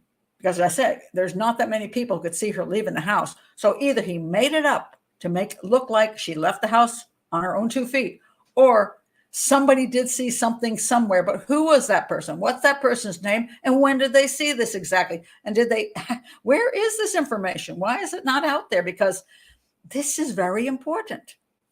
I mean, again, if a neighbor really did see her leave the house and didn't bother to stop her, then it does confirm, most likely, that Asha was walking down that road. It doesn't confirm why she left the house, mind you, and how fast she left the house. So did she walk out of the house, or did the neighbor see her racing out of the house, like in a panic? I don't know. I wish they had better info on this case, but it's been pretty pitiful. Absolutely pretty pitiful. Let's see. They were not homeschooled. They went to school. They went to a public school. So they're not homeschooled. Bree says, the father bringing up the neighbor on 911 call seems like he's manipulating the narrative right away. Yes, that is my concern as well. Except that he could be just wanting to prove that, he want to let them know she was seen, or neighbor thinks they did see her, that she left the house, and that's why she's not here. Yeah, but it does seem manipulative to me as well. VLW says, I didn't say sleepwalking was a good possibility. Good. Don't fall into that one. Good. But I'll say this. It's okay to consider it. There's nothing ever wrong with considering something. And this is where I think people when you do something professionally, you should look at evidence and consider things based on evidence. Okay. And look at possibilities, probabilities. Sometimes on the internet, people throw things out there that have no real good basis in anything. Then it gets a little crazy, where they start saying all kinds of weird stuff that just makes no sense at all. And then people run with it. And then somebody writes a book and makes $1 million off of total garbage. So the sleepwalking thing is extremely, extremely unlikely. It truly is. Let's see. VLW says, though I do remember an incident when I was a teenager. I was babysitting my sister while my parents went to a party across the street. I locked up and fell asleep. Asked them the next day how they, got in, and they told me they knocked and I came and opened up for them. I have no memory of it. That is possible. And the reason there's a minor amount of things that can happen in your sleep that you can be half out of it. And then when you go back to sleep, you lose the memory. One time I was with my sister in Mexico, and we traveled a lot together and always stayed in the same room together and got along great. We always had no problems until this one night. I woke up in the morning and my sister's sitting there like this. And I'm like, what's wrong with you? She goes, well, you were so mad at me last night. And I'm like, what are you talking about? She goes, when I got up to go to the bathroom and you said, you woke up and said, stop doing that. You're annoying me. I've never, ever been annoyed by my sister getting up and going to the bathroom. It's just not something that's even normal for me to be upset about, because we've done this many times. She always wakes up in the night and it's like, and I wouldn't get mad at somebody because they had to go to the bathroom in the night. I'm like, I said that? I blew me away. And she goes, yeah, it was so out of character for you. I'm like, well, I don't know. It never happened again. It was just that one night, but I have zero memory of saying that. So yes, that can happen. But I do not believe you get up, get dressed, get your stuff together, walk out a door into a freezing cold night and nothing wakes you up. At least you should walk out and go, holy crap, where am I? What's going on here? And run back in the house. So yeah, I just can't believe that she would be sleepwalking that far away. Michaela says, I ran away at 5 years old in a snowstorm. I made it 50 meters and then turned around and went back home. It was bloody cold. Yeah. It's like, yes. Bree asked, what did you pack? Was the mother home when it happened? Yes, she was there the whole day and evening. She was definitely there. There's no question. But she went to bed. You see, when they supposedly, according to one of the stories, when the lights came back on, she came out. Maybe because the TV popped back on. The lights came up, and she came out and supposedly told her husband, "Hey, turn that kerosene lamp off or whatever," and she went back to bed. That's one of the stories. And then that's when the father stayed up 2 more hours watching TV, checked on the kids at 12:30, watched TV, checked on the kids again at 2:30 and went to bed. So she was already in bed.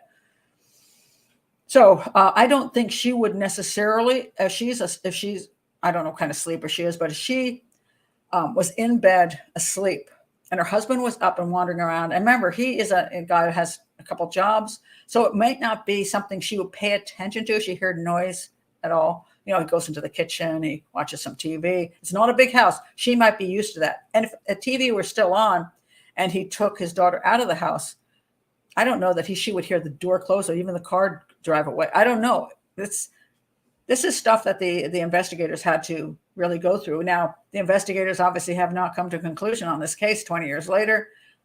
I don't know whether they just can't prove anything or they really just have no clue because it's such a strange case. Michaela says, I was wearing a jacket and had my trike. My mom was watching me. Bye, honey. See you soon.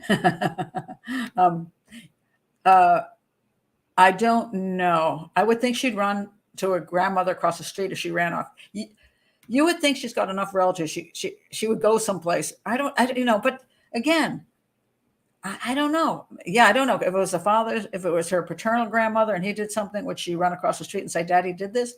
I don't know. Or maybe it was her brother. We just don't know. I mean, they look like a great family. The brother seems, he never spoke much during this whole time. I never saw anything about him until just like recently. And he said, it's still heartbreaking to look back. And now I have a daughter the same age as my sister, and her mannerisms are so similar. It's really like kind of upsetting. He might be the greatest guy in the world too. So I don't know. From a distance, they all look like really nice people. My problem is I can't believe anybody tempted her out of that house to meet them. I just don't go there. So there had to be some reason, in my opinion, she either left the house first in the middle of the night in some kind of desperate move, or she didn't leave the house on her own 2 feet. That's all I can come up with. What evidence do we have she left the house? Well, she's not there. That's it. The book bag is gone. She's not there. The door was locked. That's the only thing we have. Lisa says it's the evidence that 911 call only and the neighbor witness. Again, don't know. I can't seem to find any info on it at all. Bree says it seems just witness statements, which Pat has taught us are totally unreliable. Well, they are questionable. They're not necessarily unreliable. It just depends on why did no one call the police after they saw this person? So I have a problem with the second guy, the guy who said he turned around. And this is a little confusing. Who did what? Who saw her first? If the 2 guys in the truck saw her first and then just warned everybody, and the second guy came along and turned around, that's the one that concerns me the most, because 2 things: either he hit her and that's why he turned around, which makes total sense to me because that's a natural thing you would do, not realizing you'd hit her. They say, thinking it's a deer, turn around and find out, oh my God, it wasn't a deer. Or he turned around because he really was concerned about her, pulled up and she walked away, and he wasn't that concerned about her. And why not? Because if he knew it was a 9-year-old child walking away into the trees, I'm sorry. If you didn't go to the phone and call the police, something's up with that. That's fishy. He could have then abducted her. It's possible. He could be a child abductor. That is possible, but not because she went to meet the guy and she was lured, but because she was out for some reason and got snatched up. So I wonder, did the guy hit her? Did he abduct her? But I don't understand why he didn't call the police. Or did he actually, at the time he saw her, think she was a lot older? Because maybe it wasn't Asha. Maybe it was an older person. Some short, he thought was maybe a prostitute walking down the street, a druggie or something. And she just walked away from him. He's like, oh, whatever. She's an adult. She can do what she wants. I'm not going to call the police on her. And that's why he didn't. But the information is very, very not so clear, shall we say. Not so clear. Midge says, regarding the things found in the shed, if the parents need her to have left the house of her own accord, then it would be all too easy to say, yes, that's Asha's stuff. This is true. This is very true. So Yes. So again, or wishful thinking that proves she's alive, that somehow she didn't get kidnapped off the street or hit by a car. She went to this little place. So maybe, just maybe, if that's her stuff, then somebody took her somewhere. And, these days they'll just say she was in a child sex ring and she's been there for 30 years and doesn't know who she is. And even though she was 9 when she was taken away, you see. So she should know who she is. And when she became an adult, she should be able to contact her parents and say, it's me. But, a mother sometimes will think that way. And her mother said, I missed all those years of her growing up. But if she walked back in the door, I wouldn't care, just because she says, I want my daughter. And she obviously wants her daughter alive. But so, yes, sometimes people will say things, oh, yes, that's her stuff, when there's not a shred of proof that it actually is. So but that's also a good point, that you can, if you want to prove she left the house, you just say it's her stuff. Indeed. What's the story on alarms and power outage? Wouldn't the clocks need resetting after a power outage? It's 2000. It all depends on what kind of equipment they had. They weren't particularly well off, so I don't know what they had. They might have had a school clock hanging on the wall, and then you'd have to go and. So I don't know. And they have a wind-up clock, or they may have had I think at that point we did have microwaves in 2000. So you're right, when the electricity goes off, it goes to 12 and goes. I don't know. I don't know if they've got good information.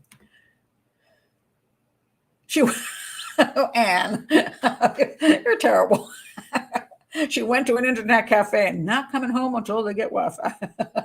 Well, there is a possibility. Were dogs employed? Yes, the dogs went to the property. Did not hit on her coming out of the house onto the property. They went to the shed. Didn't hit on her there either. The outside, maybe the wind could have disturbed them, and that's why they didn't hit on her. But the shed, if she was alive there, they should have hit there. I don't know if they ever did anything cadaver dogs. I think they just did, sniffer dogs to try to find her. Let's see. What else have I got here? You're making din-din. What's for me? Let's see. Who doesn't stop? Hi, CJ. Who doesn't stop a kid that age at that time of night? Who doesn't call the police? Who doesn't try to help a 9-year-old little girl in the middle of a snowstorm? I can't get past it. Yeah, I can't get past it. These are things that don't make sense. Joe says, this sounds like a case that will probably never be solved barring a provable confession. Yeah, at this point, hold on a second.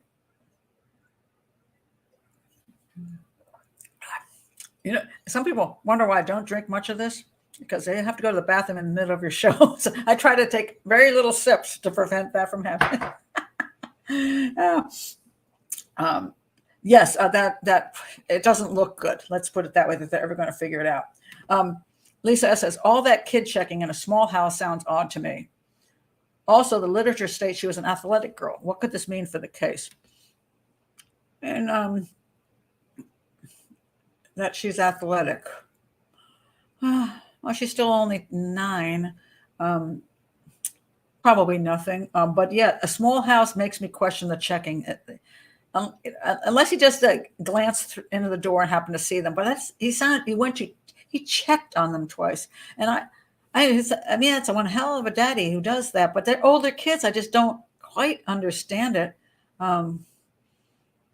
Usually it's mothers that do the extra checking, by the way. But usually for little children, not for big children who are just, they're right there. There's no way they could have left the house. Why would you check on them? I just don't get it. They went to sleep. Do you check on them every night 2 or 3 times when there's no way anybody could get it? You're just sitting right there in front of their door. I don't know. I say it doesn't quite make sense. Lisa says there doesn't seem to be a lot of info on this case. No, there isn't. And I don't know why that is. It may be because the police, have kept it close, kept all the information to themselves. I forgot about the car. Hold on a second. Forgot about the car. Let me put the car up. Where'd the car go? Okay, car, where are you?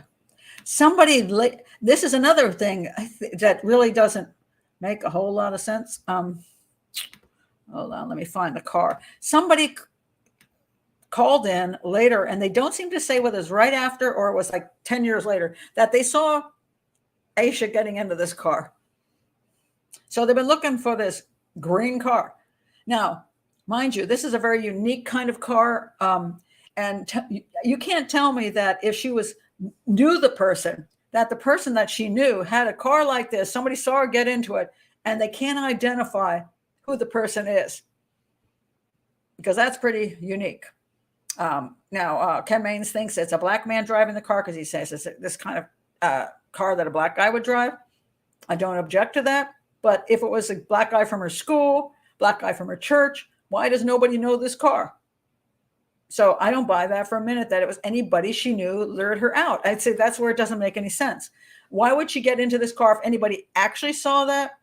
I guess if she was at that point freezing, that makes sense. She's out there.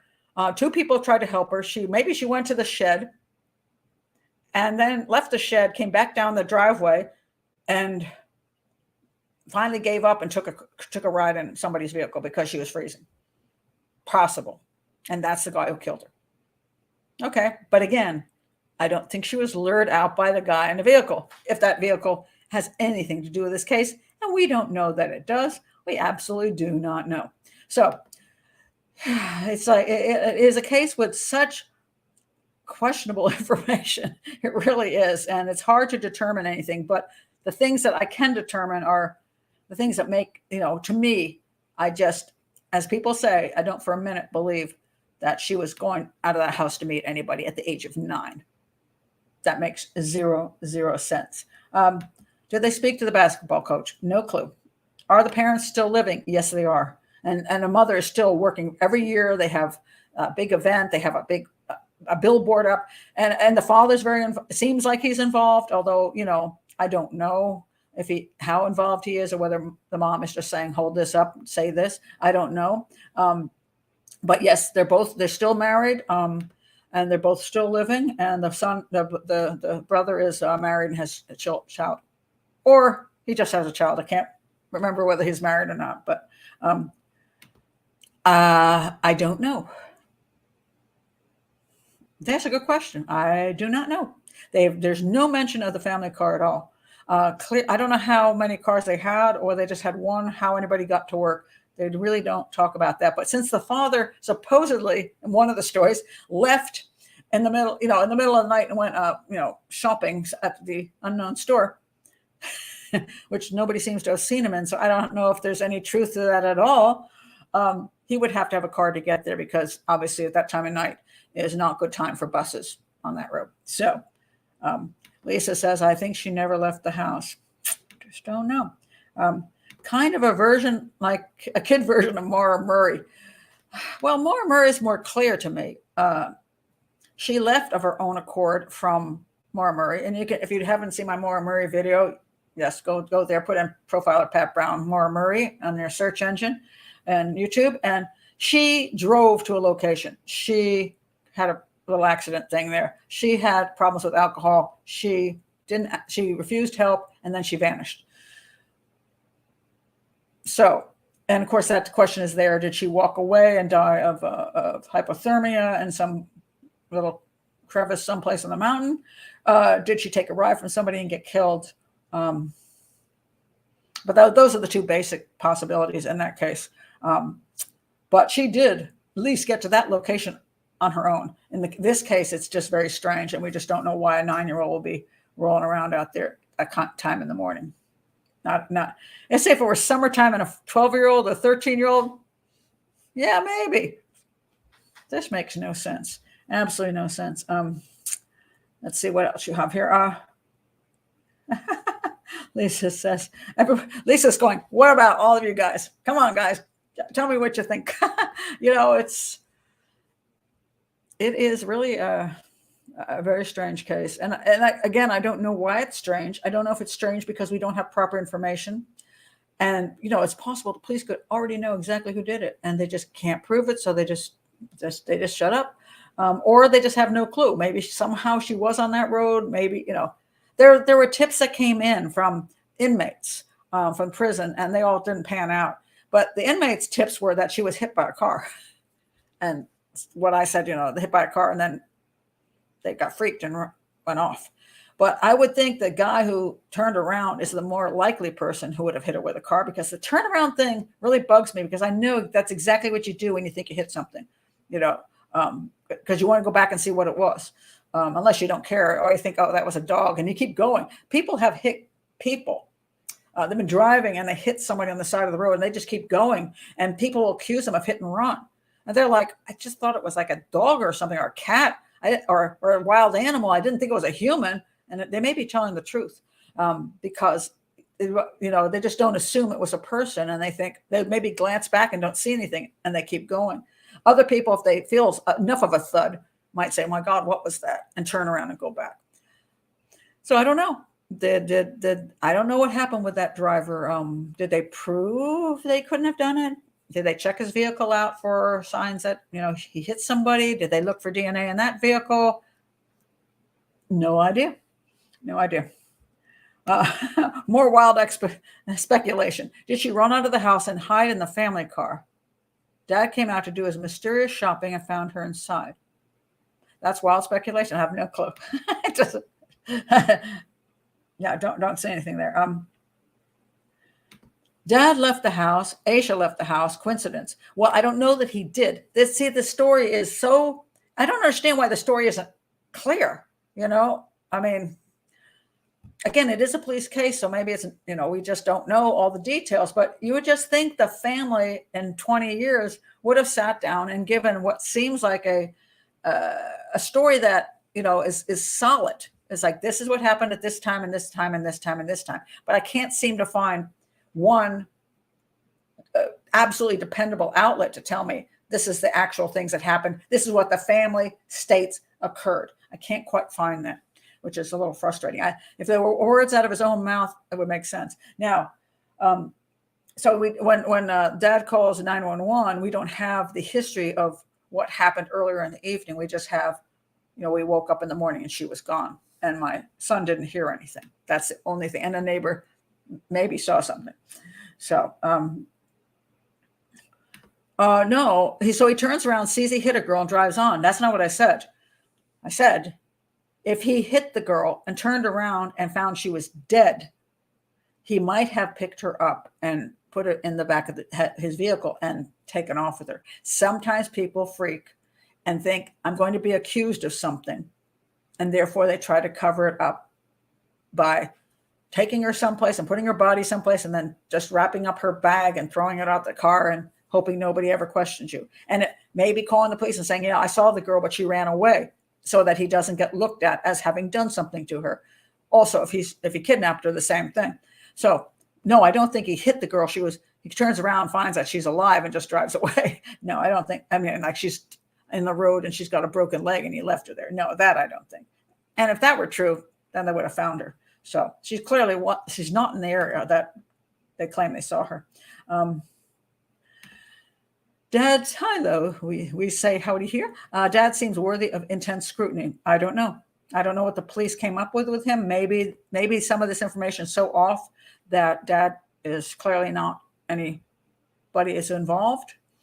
But again, I don't know. It's frustrating. And it's not that I'm here to solve the case. Let me put that out here again.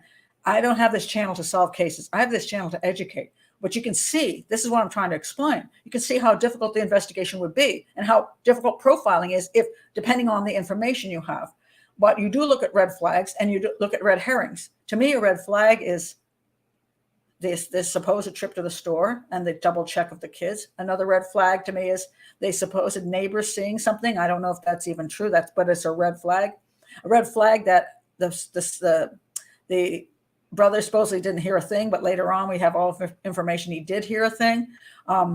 Red herrings might be the shed and the stuff in the shed. Red herrings might be the sightings on the road.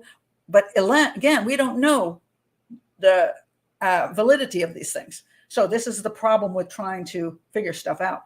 So this is an educational channel. We're not solving the crime. I'm not going to do 50 more shows trying to go out over each one of these pieces and point fingers. This is just to help people understand how difficult these things are and how we can have different viewpoints. Ken Baines has a very different viewpoint from me on this particular case. Neither one of us is necessarily right. Neither one of us is necessarily wrong. It's just a way that we've looked at this case from our own experience. So, yeah. Well, I don't know that. Yeah, I don't think that's part of my job here, but interrogating Dad. Not so much. The FBI has been involved in this case. This case actually got a tremendous amount of publicity. And I think this came at a time when there was a lot of complaints that when Black children went missing or were murdered, there was not much publicity. It was always the white blonde girl. And this case got the publicity, got the local publicity. It got, again, Montel Williams and Oprah and America's Most Wanted. I mean, that's a lot of publicity for one case. But I think the other reason it got publicity, and this is always important, why more people piled in and still working on this case, that I think they actually have done a lot of work on this case. When people say, why does one case get publicity over another? Well, the reason here is, let's say she was 14 years old. People wouldn't have cared quite as much as if she's a little 9-year-old cutie like this, right? So let's say she's a 14-year-old girl who's been known to do drugs and she's run away from home and she's done it again. And then maybe somebody got her. Maybe some boyfriend killed her. Maybe she got into prostitution. She just disappears. People don't, that's not much of a story. That happens all the time. But for a 9-year-old to leave the home in the middle of a storm in the night and then be seen walking down a highway, that is freaky. Freaky stuff gets media attention. So this case actually did get a lot of media attention. And I think mainly for those reasons. I mean, it was so bizarre that it's hard to look away from. When I heard about this story, which I'd never heard about until somebody asked me to do this particular case, I'm looking at this going, oh my God. Again, cute little girl, seemingly nice family. She just disappears in the middle of the night, is never found again. And why would she leave the house? That's the key that everybody gets all up, gets all into trying to analyze. Oh, she must have been meeting somebody. It must have been, a child predator came after her, somebody from the church, maybe an older guy, everybody's got something, because nobody can understand why she left the house at that time in the morning, if she actually left the house on her own, of her own free will. So, let's see. This is one of those cases where I have nothing to suggest or say. Okay, then, Joe. I hope you're not giving homework on this one, Pat, because I'm getting an F. Well, I said I don't think anybody's going to actually figure this out, including myself, because there's so many things not known. As I say, this is a 300-piece puzzle. It's got only 100 pieces, and some of those 100 pieces aren't even from the same puzzle. And we kind of stick things into places and they just don't work out very well. Benny's left with 2 possibilities. Okay, an alien took her. No. Yeah, there's a lot of aliens that take people. That seems to be kind of like, you get to that point. That's what happened. What's your other one, Benny? The dingo took the baby. Yeah, I don't think there's a dingo there. I think this particular case we can get the dingo as not involved. Yeah, well, let the dingo go on this one. Allison says it was dark, no lights, and a rainstorm. Would be lucky to even see a person. Supposedly, yes. Now, there was no lights outside her house. So how the neighbor actually saw her in a rainstorm is questionable, and knew who it was. She was supposedly wearing white, which is the one thing that would stand out, obviously. Walking along the road again, even though it's raining and windy, white would be the one thing that would, your lights might catch on to. So you theoretically don't run her over. Not that was the reason she wore white clothing, but, in my neighborhood, I don't know how many people walk down the darn road with the traffic dressed in all black. And I'm always afraid that one of these days I'm going to hit one of them. And then I'm going to be in that situation where I'm like, oh my God, I just hit this guy. And then they're going to accuse me of, not paying attention, looking at my phone or something. And that's why I killed this guy. I'm like, but he's wearing all black and I can't see anything. So frustrating. We're not in Australia, so my money's on the alien. That's true. Lila's on the dingoes too. No dingoes, no dingoes. No, not Eggman. I think we don't have any clue. That's the problem. We just have no clue. I had one more comment I wanted to look at here. Where was it? Because I overlooked it. That's a good point. That was the one I overlooked. Lisa says, an athletic young lady may look more masculine, maybe older looking than chronological age. Maybe. Possibly. Yeah. They did say they thought it was a woman. So, but yes, it could make her look more like a woman than a child, possibly. It's very difficult to know who saw what and when and why. And that's where we come down to. This is going to be an unsolved case, barring that confession. We're simply not going to actually have a clue. But I just have a problem with, wait a minute, let's see, wait a minute. Kay says, but two different truck drivers. Doesn't make sense. They would both what? Both what? Both what, Kay? Oh, lie. Oh, no, I don't think they're lying. I don't think they're lying. See, this is the thing. The first ones, if they were the first, I believe they saw her. Somebody. They saw somebody. And that's why they called and said, be careful, somebody's walking down the road. They just didn't think it was a child, so they didn't call the police. That one, I think, is more rational. The other one that said he turned around and then tried to speak to her, rolled his window down, and then she ran off. I don't know that story is accurate. That's the one that puts the red flag up for me. If that was Asha, then I would want to re-interviewing that guy. I really would. The other possibility is it wasn't Asha. That's the other possibility. There could have literally been another person walking down the road who was a female, and she was just walking down the road. And she was like, there are people out there doing strange things. But I do find it interesting if they didn't say the person was wearing a coat. So I don't know how clear they saw anything in the rain. It could have been a person actually wearing a coat and they just didn't realize it. But some of it seemed like they said they thought she wasn't. So that, again, why didn't you call the police? I mean, it's just some strange stuff that we just honestly cannot be sure of, and that's just a fact. So we have to just stay with that, and look at this as an educational exercise.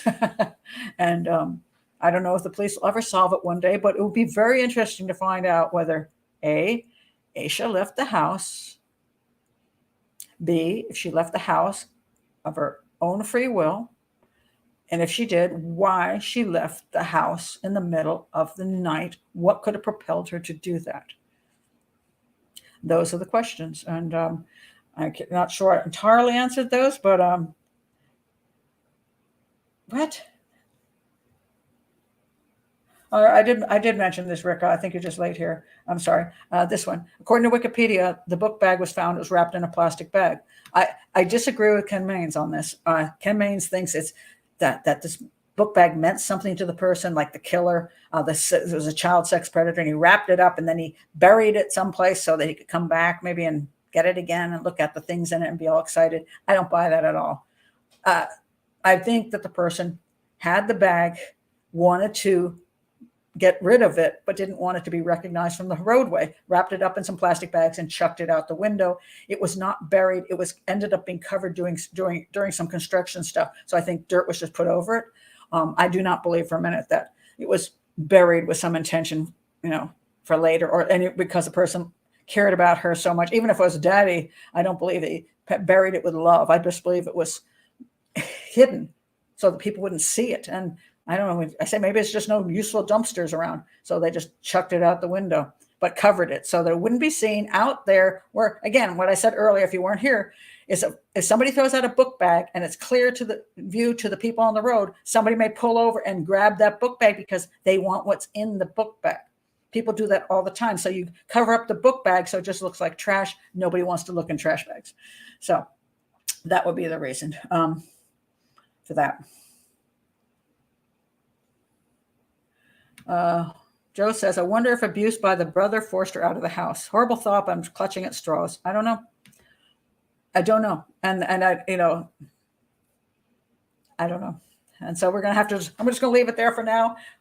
So again, there are red flags and there's red herrings. So we just don't know which ones point to exactly what happened. And this is what detectives go through. This is what profilers go through. So there is no psychic stuff going on here. Nobody just looks at this and goes, I know the answer there. They don't, and I don't. I just want to help you understand what I see, what the evidence, the things that make me question certain things and make me think this could have possibly happened more likely than this happening. So that's it. Okay. Yeah. All right, Janina. Thank you, Pat. Have a lovely week, everyone. Yes, you too. Everyone, please do have a great time. I'm glad you came to this show. Thank you, Lisa S., because this is a very unique case, and I just thought it was fascinating. And yeah, wasn't it intriguing? I mean, it's just it's one of those cases. So I'm glad you're here. And again, if you're new to this show, please do like and subscribe. And if you have any cases you're interested in, please do go to the search engine on YouTube, put in Profiler Pat Brown and that name of the victim or the killer, and see if I've already done the show, because I might have. And if you don't find it there, then please, in the comments below, please feel free to give a suggestion. And do join Patreon if you'd like to be in this wonderful chat room with all these wonderful people. So bye, Molly. Bye, Martin. Bye, Ann. Everybody's just, I love this group. Bye, Rika. Bye, Midge. Look forward to seeing you next time. There will be a hangout this week, so you can join that. And I will look forward to seeing you there. I meant to do an Australian case last week, by the way, and I had ended up being overwhelmed with some family duties of taking my son in for surgery, so that didn't happen. But I'm going to try again. So if you're interested in throwing me an Australian case that you just want me to do, I'm going to try to do that Friday night. So send it along, and I'll see you next time.